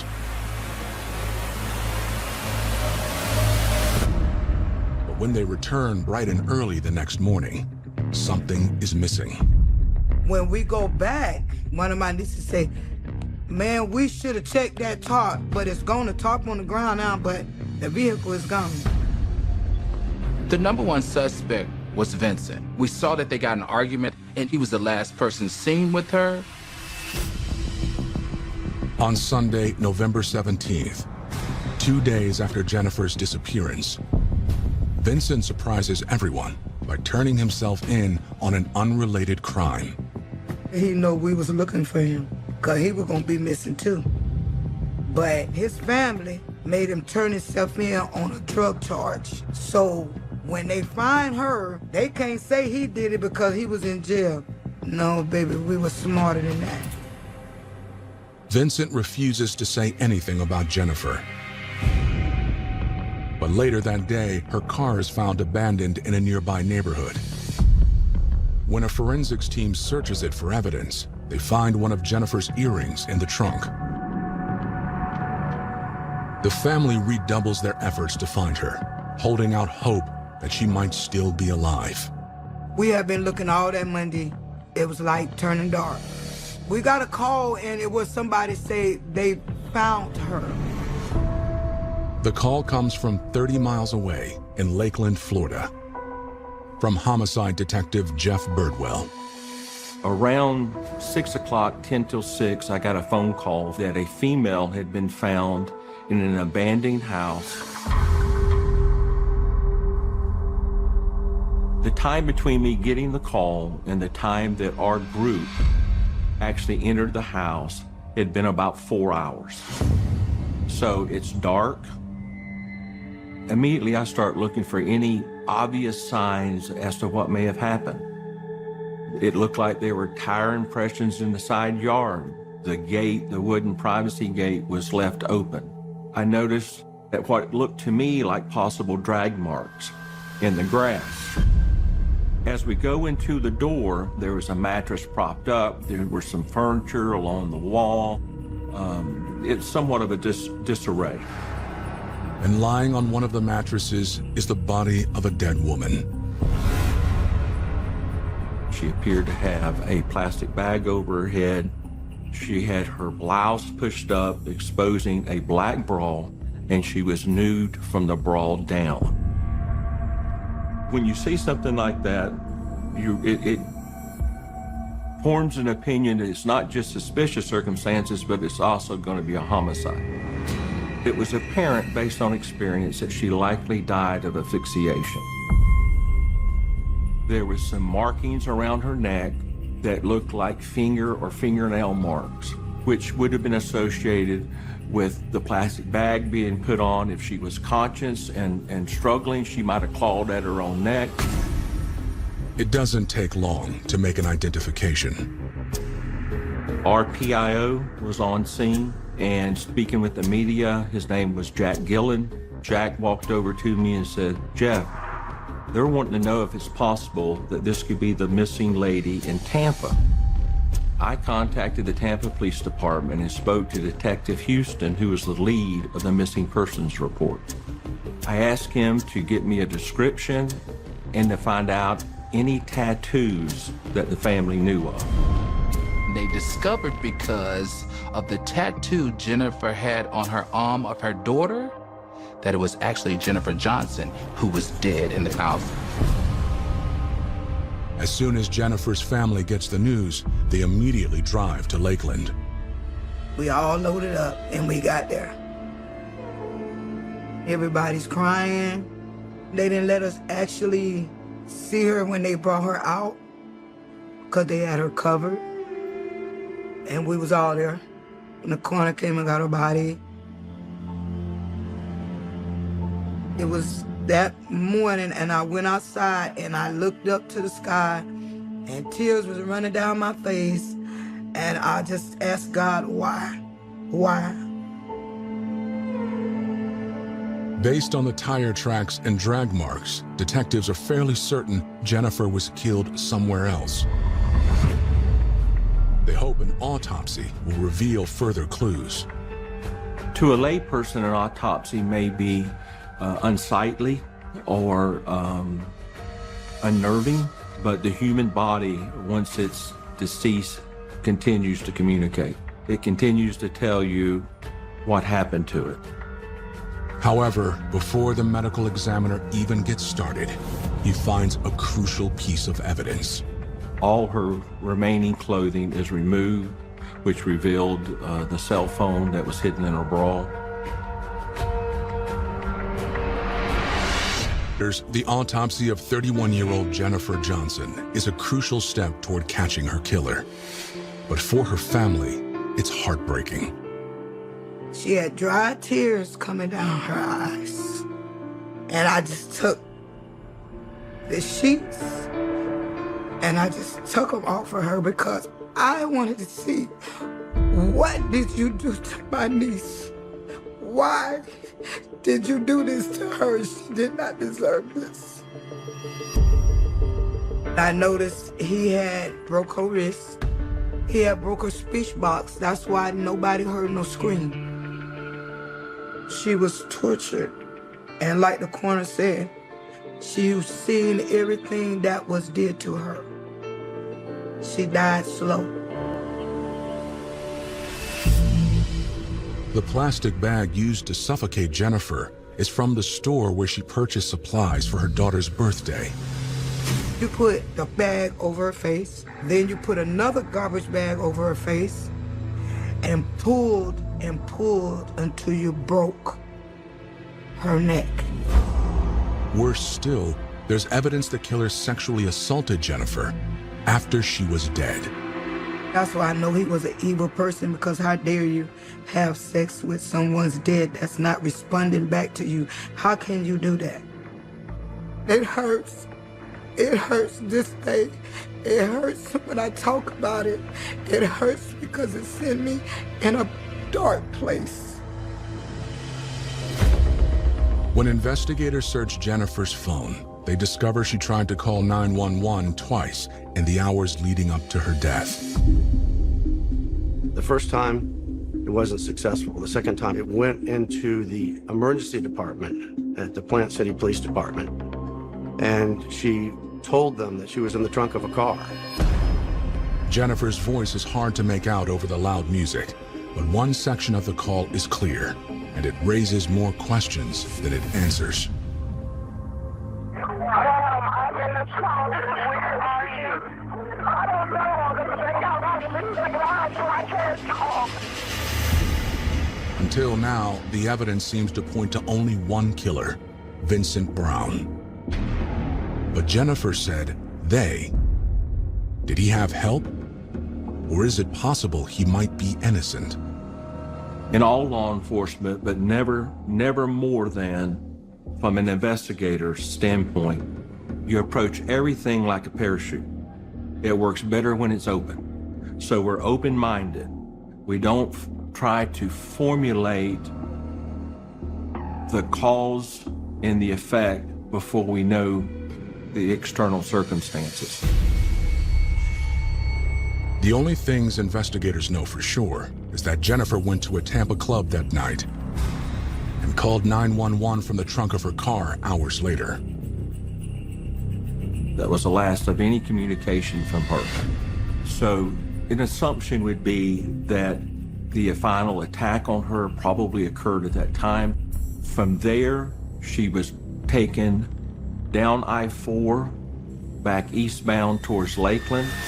It's unknown to us through our investigation if the suspect in this case, her estranged boyfriend, Mr. Brown, if he knew people in that general area. However, there's no evidence Jennifer had ever been there with Vincent. So detectives go back to the nightclub in Tampa instead to retrace their steps. Employees remember seeing Jennifer late Friday night, having fun with friends. They were saying she was spinning around. She had the biggest smile. But when Vincent arrived, Jennifer actually didn't seem happy to see him. Witnesses say they got into an argument over their daughter's birthday party. I think he promised her, I'm gonna give her $100 for the baby, but she told him, I don't need your $100, and I don't want you there. And he said, don't F around. It quickly became clear Jennifer didn't go there to reconcile with Vincent, but to break up with him. This time, for good. She had his stuff in the car to drop off because I feel she had done had enough. I feel that he knew it. The timeline suggests they went back to Vincent's mother's house. But what happened next is still a mystery. We know that Jennifer left the club arguing with Vincent, but this is when the water gets really murky because later after meeting in and work homicide, that was unheard of. That is the top tier of investigations. It is the worst crime in humanity to take a life. Therefore, it is the most responsible and accountable task to undertake. When you watch TV, it's all over in 40 minutes plus commercials, and in real life, sometimes it's decades. But the key to a homicide is it's never closed, ever, until an arrest and conviction. This is someone's daughter, this is someone's mother, this is someone's sister, brother. A terrifying abduction and a mysterious accomplice. For Florida police, it all adds up to a murder plot. But they still don't have enough evidence to connect Vincent Brown to the death of Jennifer Johnson. At this point, investigators have stopped looking into a second suspect and are focusing solely on Vincent. And they soon receive unexpected help from one of Vincent's friends, nicknamed Dog. They've been friends ever since they were little kids. And he said he loved Jennifer. She didn't deserve that. Dog tells investigators Vincent showed up at his house the morning Jennifer had been killed. one thing immediately stood out as strange. He was driving Jennifer's car. He knew something was wrong because you driving Jennifer's car. Jennifer's not gonna give you her car. And Vincent, he don't smoke Newports. Jennifer smoked Newports. He got Newports in his hand. Dog's wife asked, "Where's Jennifer?" And he said, "Thumbs down." That bitch up under the bridge dead. That's what he said. Dog says he and his wife didn't know if Vincent was joking or not, but he needed a place to stay that night, and they let him. The next morning, they found out it was true. His wife heard it all on the news, and she got up and she told her husband, "Get him out of our house." A few weeks later, Vincent's current cellmate also calls investigators to inform them Vincent has been bragging about the murder. According to him, Vincent said he did it because he couldn't stand losing Jennifer to another man. When Jennifer was ready to move on, that's exactly what she did. She started to date. Look, she's a beautiful woman and doing very well at her job. But guess what? Vincent wasn't having that. Vincent stated, if I can't have her, no one can have her. He knew how good she was. Even though Jennifer had all of it before him, because she shared it with him and walked away, the time that they built together, he thought that he owned it. His ego didn't allow proper decision-making as an adult. Between the two witness statements, detectives think they can paint a clear picture of what happened that night. On November 15th, 2008, Jennifer Johnson was at a bar in Tampa. She had a boyfriend that was very, very jealous, and he came to the bar, found her. After arguing and leaving the nightclub, Vincent did convince Jennifer to go to his parents' house to talk. The talking at the parents' house then led to a very heated argument. Now, this is 3 o'clock in the morning. This argument was so ugly that Jennifer decided to leave. But she wasn't able to get far because he followed her and they started to scuffle in the driveway.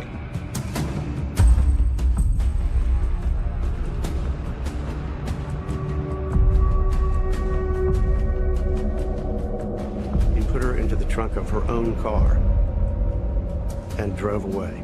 He went through the city of Plant City, where she attempted to make a 911 call.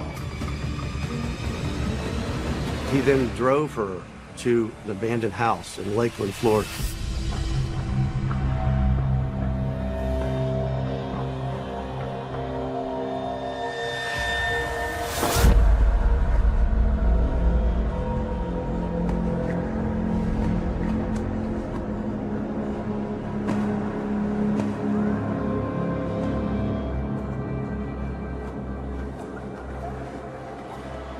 Put 2 bags over her head and killed her.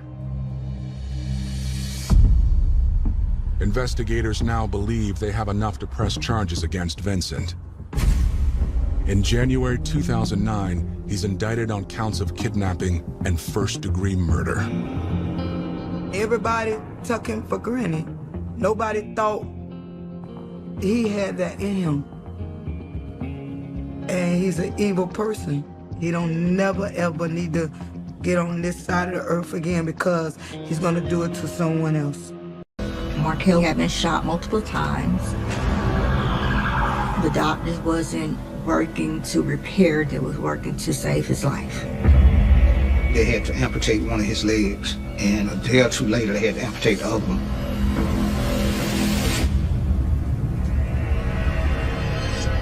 There were 6 rounds fired in 11 seconds. They immediately went on the run. If they try to head to Mexico, they're just gone.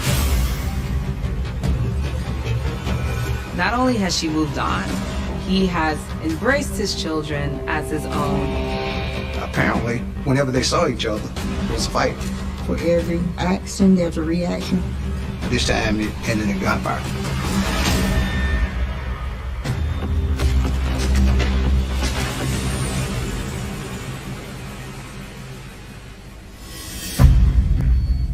just after 10:33 p.m. on June 29, 2014, in the Atlanta suburb of College Park.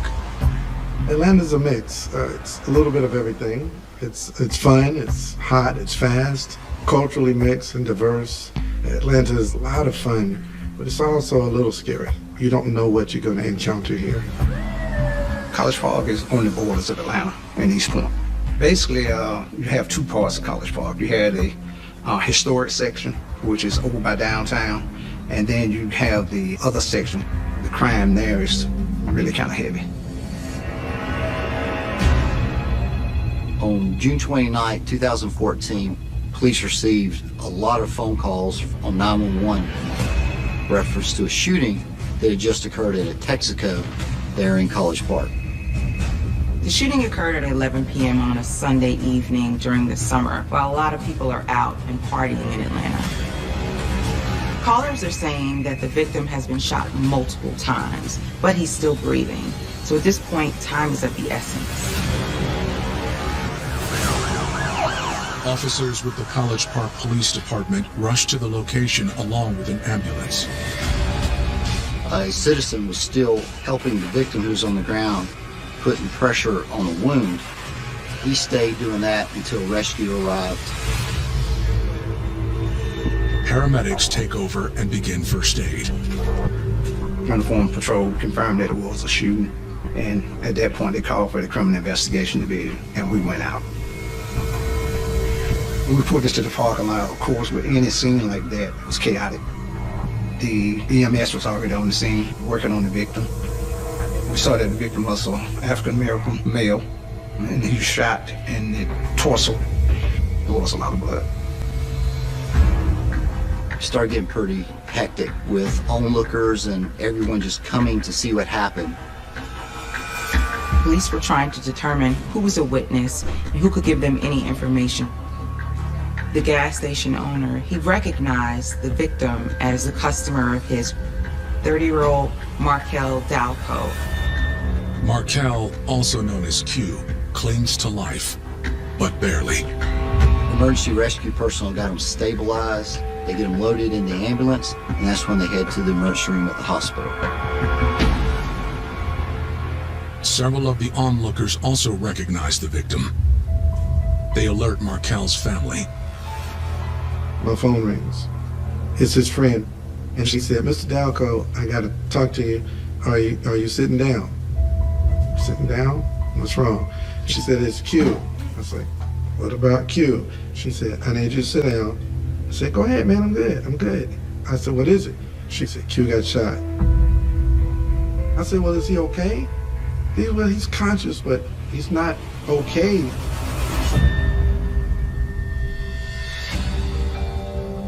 Markel Dalco was born at Atlanta's Grady Hospital to Michael Dalco and Denise McCoy on May 5th, 1984.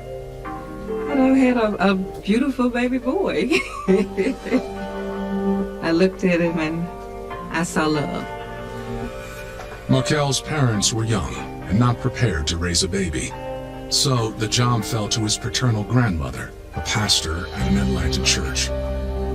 I'm 18, I didn't really have stable employment. She's finishing school. It just didn't seem like the right time.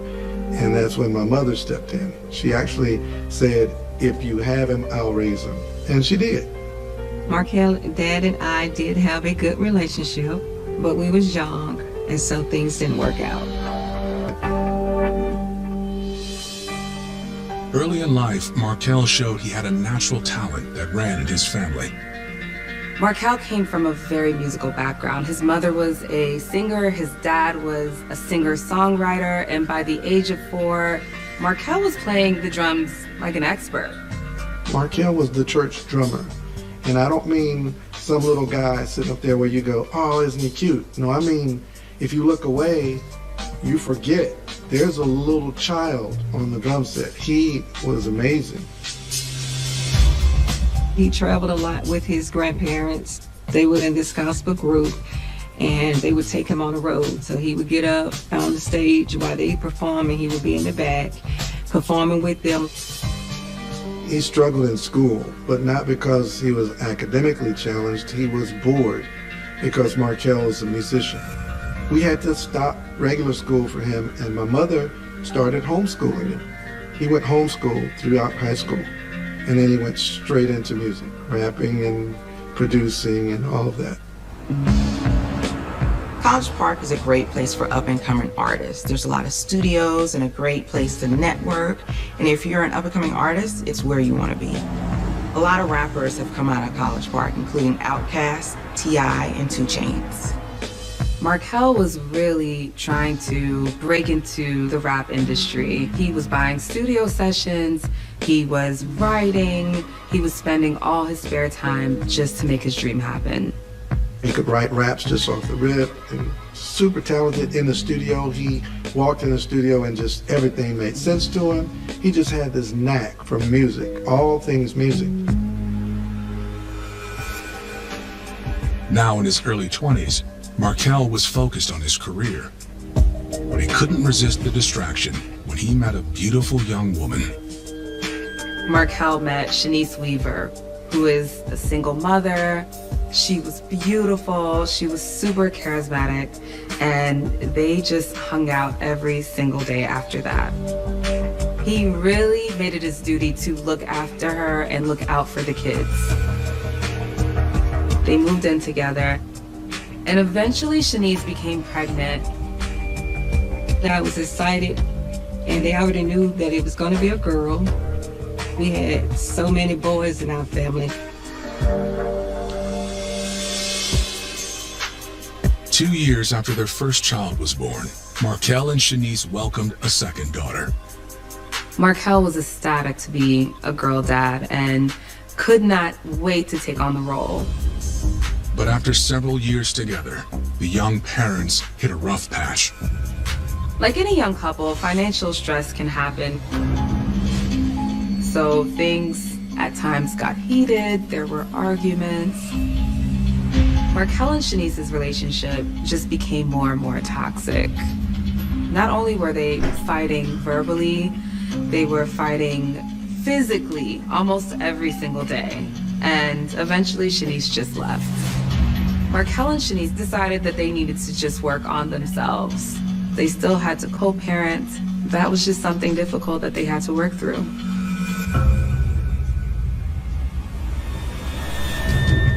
But the night of June 29th threatens to leave Markel's daughters without a father. After suffering multiple gunshot wounds, Markel is rushed to the hospital for emergency treatment. College Park detectives question the growing crowd of onlookers at the gas station, searching for someone who witnessed the shooting. We separated the witnesses because when you interview witnesses, you don't want them to hear each other because their story will be the same. So we separated them, and then we started working the scene. There were 2 witnesses at the scene. The witnesses tell police they are acquaintances of Markel. Not only do they know the victim, they witnessed what happened. It was a fight. According to the 2 witnesses, Markel got into a verbal argument with another man and a woman. Everybody starts arguing, calling each other's names, using profanity. Witness actually helped break up the fight. But the altercation wasn't over. After he broke up the fight, they were standing there, and the female walked over to the car, retrieved the handgun, came back and gave it to him. The 2 witnesses report that things went from calm to chaos. It escalates into something a lot more serious when you got a gun. Atlanta detectives are at a College Park gas station where 30-year-old Markel Dalco was shot multiple times. With Markel en route to the hospital, 2 eyewitnesses explain that the shooting started as an argument between the victim, another man, and a woman. Both witnesses said they saw the female suspect hand the male suspect a handgun. He walked over and shot the victim. And then at that point, they both left in a gold Crown Vic.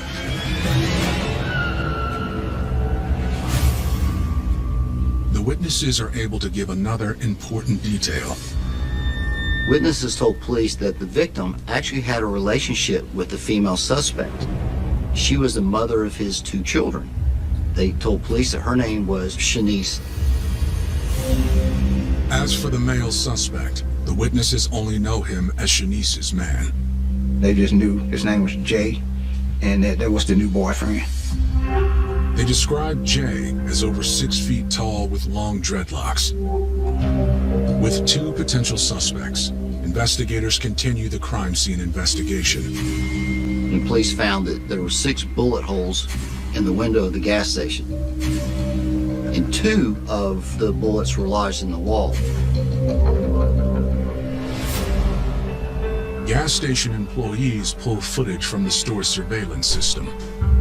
The employee of the gas station was able to provide video of the incident. Didn't catch the whole incident. He caught some of the fight. The fight went off screen, and then shortly after, you heard the gunshots. There were 6 rounds fired in 11 seconds. And you don't actually see the shooting. You kind of see them arguing and whatever, and then they kind of move off camera, and you hear the gunshots. The other thing the video doesn't show is a clear picture of the shooter's face. Detectives hope that Markel can help. We had to go down to the hospital and talk to Mr. Dalco. We knew her name was Shanice, so we had to confirm that her name was Weaver. They find Markel barely conscious and about to be wheeled into the operating room.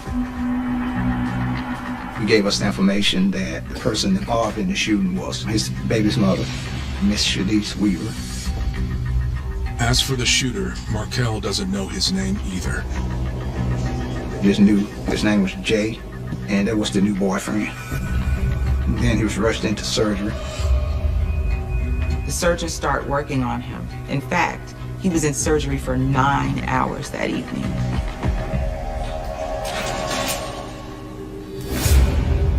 Meanwhile, Markel's family has gathered at the hospital. As surgery gets underway, they wait with bated breath. I remember a nurse coming out and she said that Markel was in the operating room and that he had been shot multiple times and pretty much the bullets had just ricocheted off of his organs. The doctors wasn't working to repair, they was working to save his life. I thought he had been shot once. He had been shot 4 times. And eventually a doctor came out and told us what had happened. And they said that he had passed, on the way, but they, brought him back. And he passed 2 more times on the table, and they brought him back. They said they thought they was done, but he started bleeding internally, so they had to go back and rush him, so they left us like that. So I was a wreck when I found out about that. Like my heart dropped, because that's one of the worst things that a mother want to hear. Investigators leave the hospital to look for Shanice and her mysterious lover, Jay. She lived actually close by to the area where the shooting occurred at. We knocked on the door. Miss Weaver wasn't there. The police go to Shanice Weaver's mother's house, trying to find her. Maybe she's there. The mother tells them she has no idea where she's at. Investigators fear the worst. It doesn't take long to flee and get out of state. You can be out of state within an hour or so. The challenge then becomes, where did they go? How do you find them? But we prayed up his grandmother, his praying grandmother. Believe me when they say I have a praying grandmother, she was a praying grandmother. Praying for him, praying for his life, and we held on to faith. That's all we had was faith in the doctor that worked on him, wouldn't give up on him. And I thank God for him. They wanted him to let it go, but he wouldn't. They wanted him to just give up. It's like there's no hope. But that doctor stood in there. Shanice Weaver and her new boyfriend, known only as Jay. Detectives are unable to locate either suspect and fear they may have fled the Atlanta area. She never went back home. I think they probably immediately went on the run after the shooting. So now, Shanice and her new boyfriend are both fugitives from justice. Investigators issue a be on the lookout for Shanice, her boyfriend, and the gold crown Victoria they are suspected to be driving. When you get suspect information, either their names or type of vehicle, that information is typically dispatched over the air to all local law enforcement. Shanice's phone appears to confirm that the couple is on the run. They started doing what we call pinging her phone, and you can see the phone moving, headed to California. We notified the U.S. Marshals. That's what we do when people cross over to another jurisdiction. We notify the Marshals, and the Marshals immediately start working on it. The day after the shooting, Markel's father contacts police, letting them know he located a picture of Shanice and the mysterious Jay on social media. We pulled it off and put it on our bolo. The be on the lookout gets attention from an unexpected source, Shanice. College Park police obtained a picture of Shanice and posted it on their website about her being wanted. Once we put out the bolo, she found out that it was out there, and she immediately went on and started to taunt us. That spurred Shanice to make a comment on their post saying, well, at least you got a good picture of him. One of her public posts actually said, at least my mugshot is cute.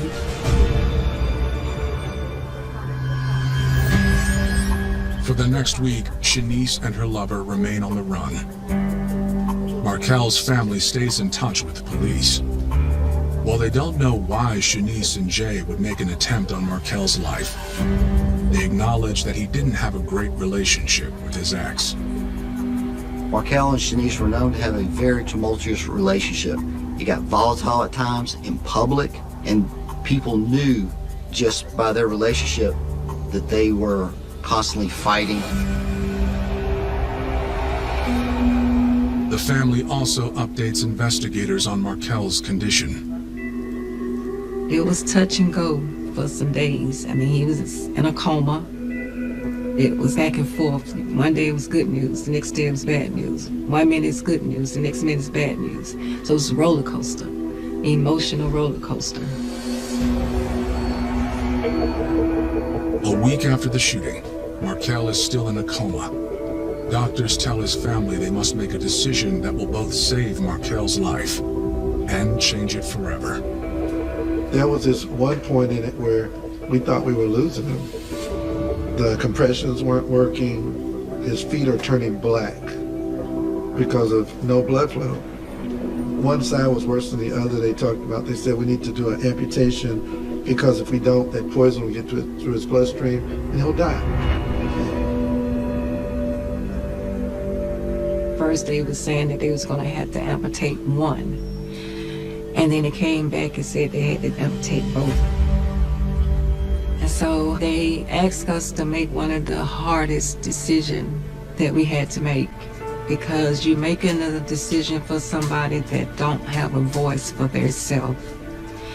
And they said, do you want to take life over limbs, a limb over life? And we had to make the decision to choose life over limb. They had to amputate one of his legs, and a day or two later they had to amputate the other one, so now he's a double amputee.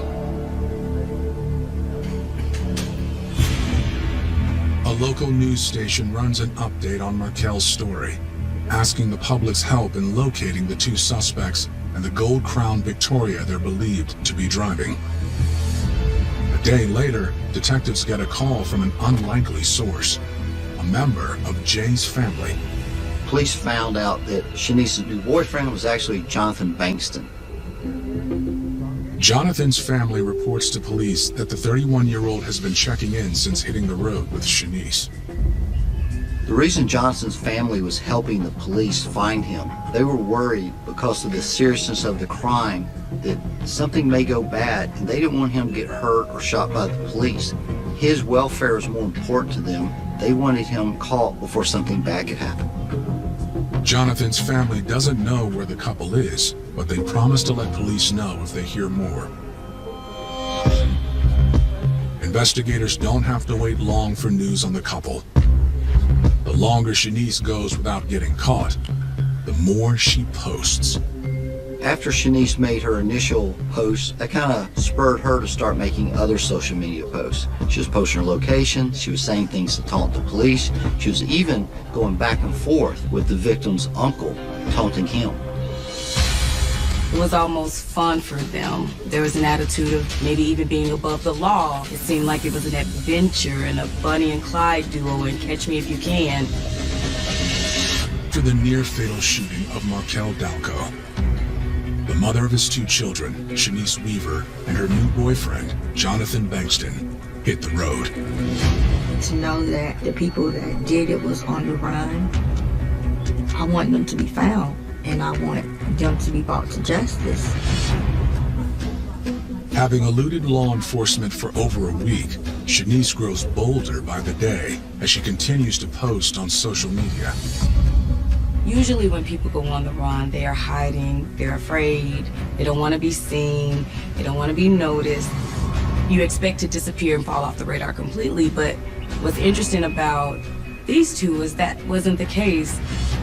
She struck me as being a person that liked the limelight, and she figured that was the way to get it, by going on her social media page and taunting us.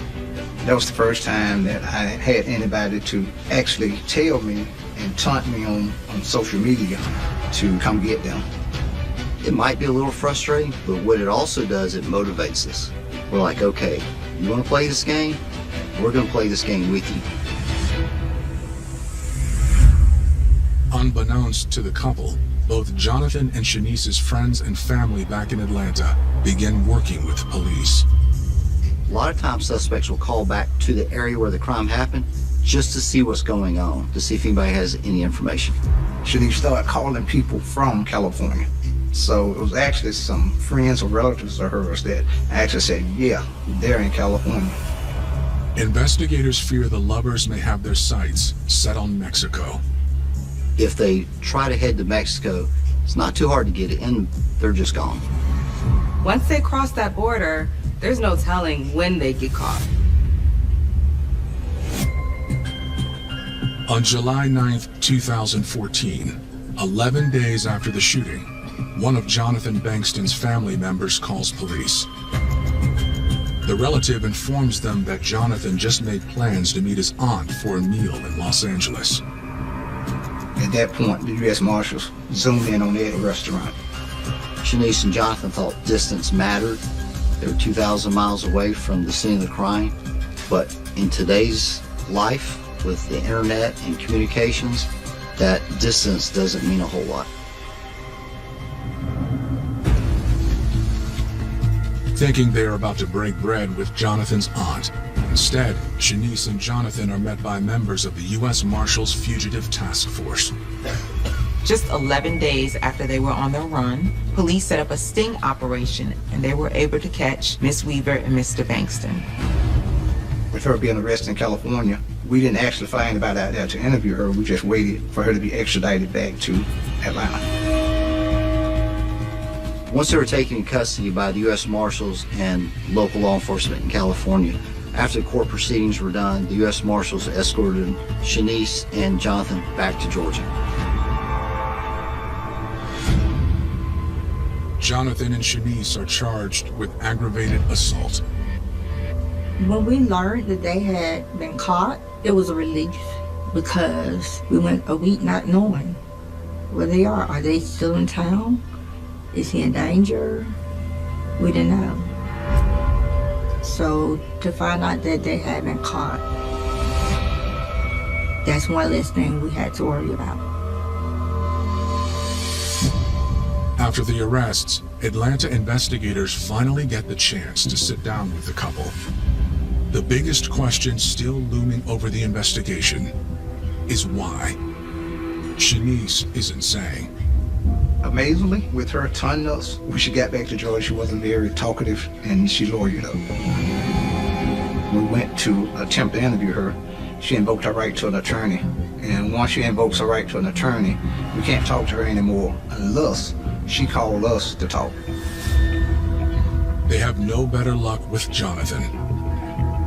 He was more of a follower, and he kind of followed her lead, so he lawyered up also. Neither Jonathan nor Shanice are talking. But there is one person who might still be able to shed light on the truth. I turned around, and when I turn around, I see him pointing a gun at me. So I say, you know, you point that gun at me, you better kill me. Gun violence is not the answer to situations.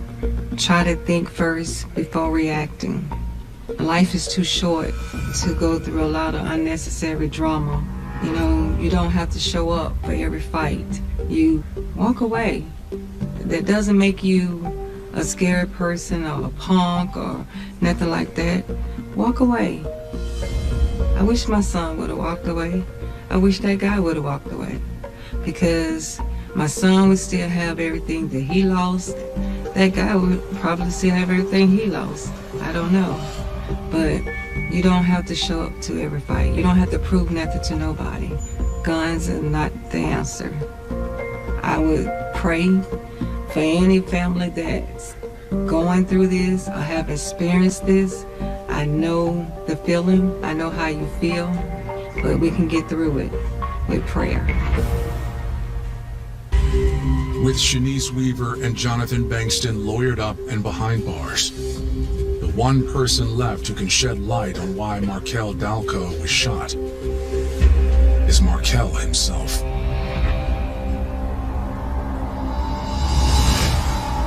Three weeks after the shooting and following a double amputation, Markel wakes up. We was happy that he opened his eyes up, but when he started trying to feel for his legs, that was rough.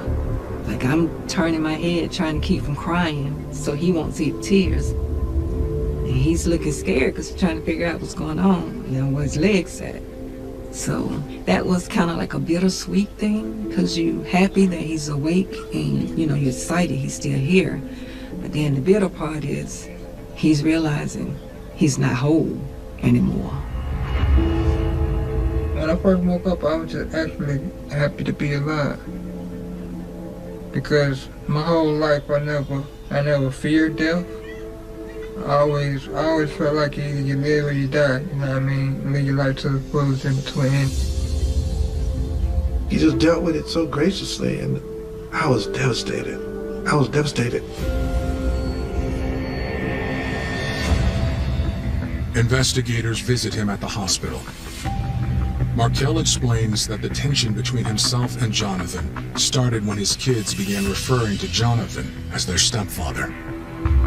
Yeah, but like, my kid don't need no stepdad, you know what I mean? They got a good father, but yeah, I know you trying to make me jealous. And that's where our beef started. Every time we'd see each other, it was something, you know what I mean? To the point where when we started having separate birthday parties and stuff for the kids and stuff, because we couldn't all be in a room together. Apparently, whenever they saw each other, it was a fight. It's like every time I see him, it'll be an issue. We either running him off the block, or I tell my people, like, y'all see this dude anywhere, you know what I mean? Don't even let him feel comfortable out here, because we don't even get along like that. And that was my way of not going to the next level, you know what I mean? Just keeping him away from me. Markel tells police the situation came to a head when he ran into Shanice and Jonathan at the gas station on the night of June 29th. Pulled up to the pump. I seen him coming out the store. So I had my gun too, but I took my gun out and put it on up under the seat. And I went in and addressed him, you know what I mean? We had words back and forth, and we got into an altercation, a fight. Markel's friend broke up the fight, but the violence wasn't over. I heard like the gun cock. And he just started shooting after that. He missed like the first 4 or 5 shots. To the point where I didn't think he was trying to shoot me. I thought he was just trying to scare me. So at that point, I was kind of like trying him at that point, beating on my chest and throwing up my set and talking junk or whatever. But them next 4 bullets, they hit. I got hit 4 times. One in both legs, one in my stomach, and one like 3 inches away from my heart. I fell all the way back into the glass of the store behind me and shattered the glass and hit the ground. The gunfire stopped, and Markel realized something terrible had just happened. And I was like, I can't get up, there's something wrong with my legs. I was like, call the ambulance and tell them hurry up. And after that, I don't remember nothing else because I actually blacked out. Markel may have wanted payback against Jonathan because Jonathan had stepped up as the father of his children, and Markel had threatened Jonathan before. And on this night, Markel actually became the victim of him wanting payback because he ended up being the one shot. As usual, it was a fight, but this time it ended in gunfire. People that pull the trigger, most of them don't even think about the consequences. They don't realize what they're doing at the time. A lot of it is ego, and they've made threats, and they just pull the trigger. And they find out later there's serious consequences. While most of Markel's story falls in line with what investigators already know, there's one key detail that differs when it comes to Shanice. A lot of people say that she actually passed in the gun, but I didn't see her pass in the gun.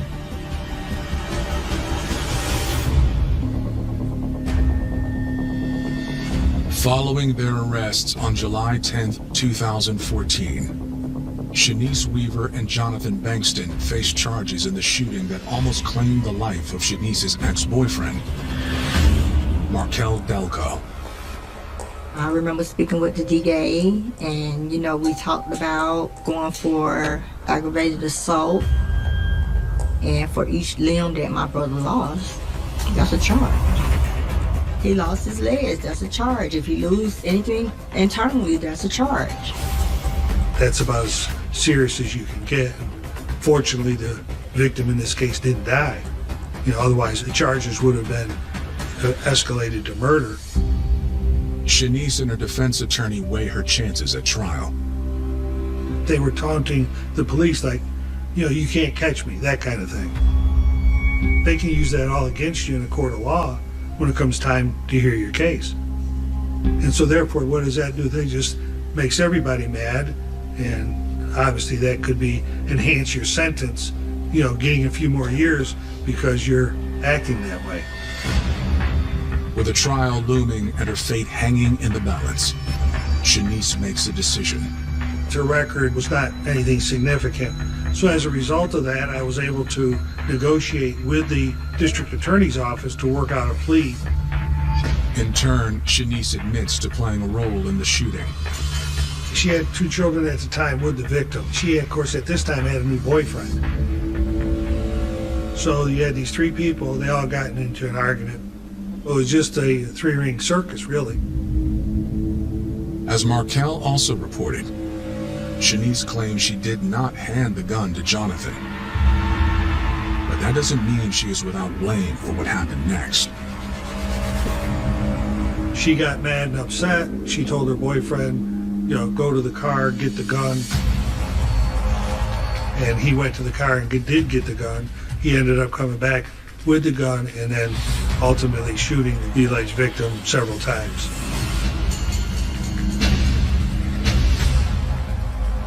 She was, at that point in time, she was remorseful and sorry that it had happened, but she just made some bad decisions and bad judgment in this particular case.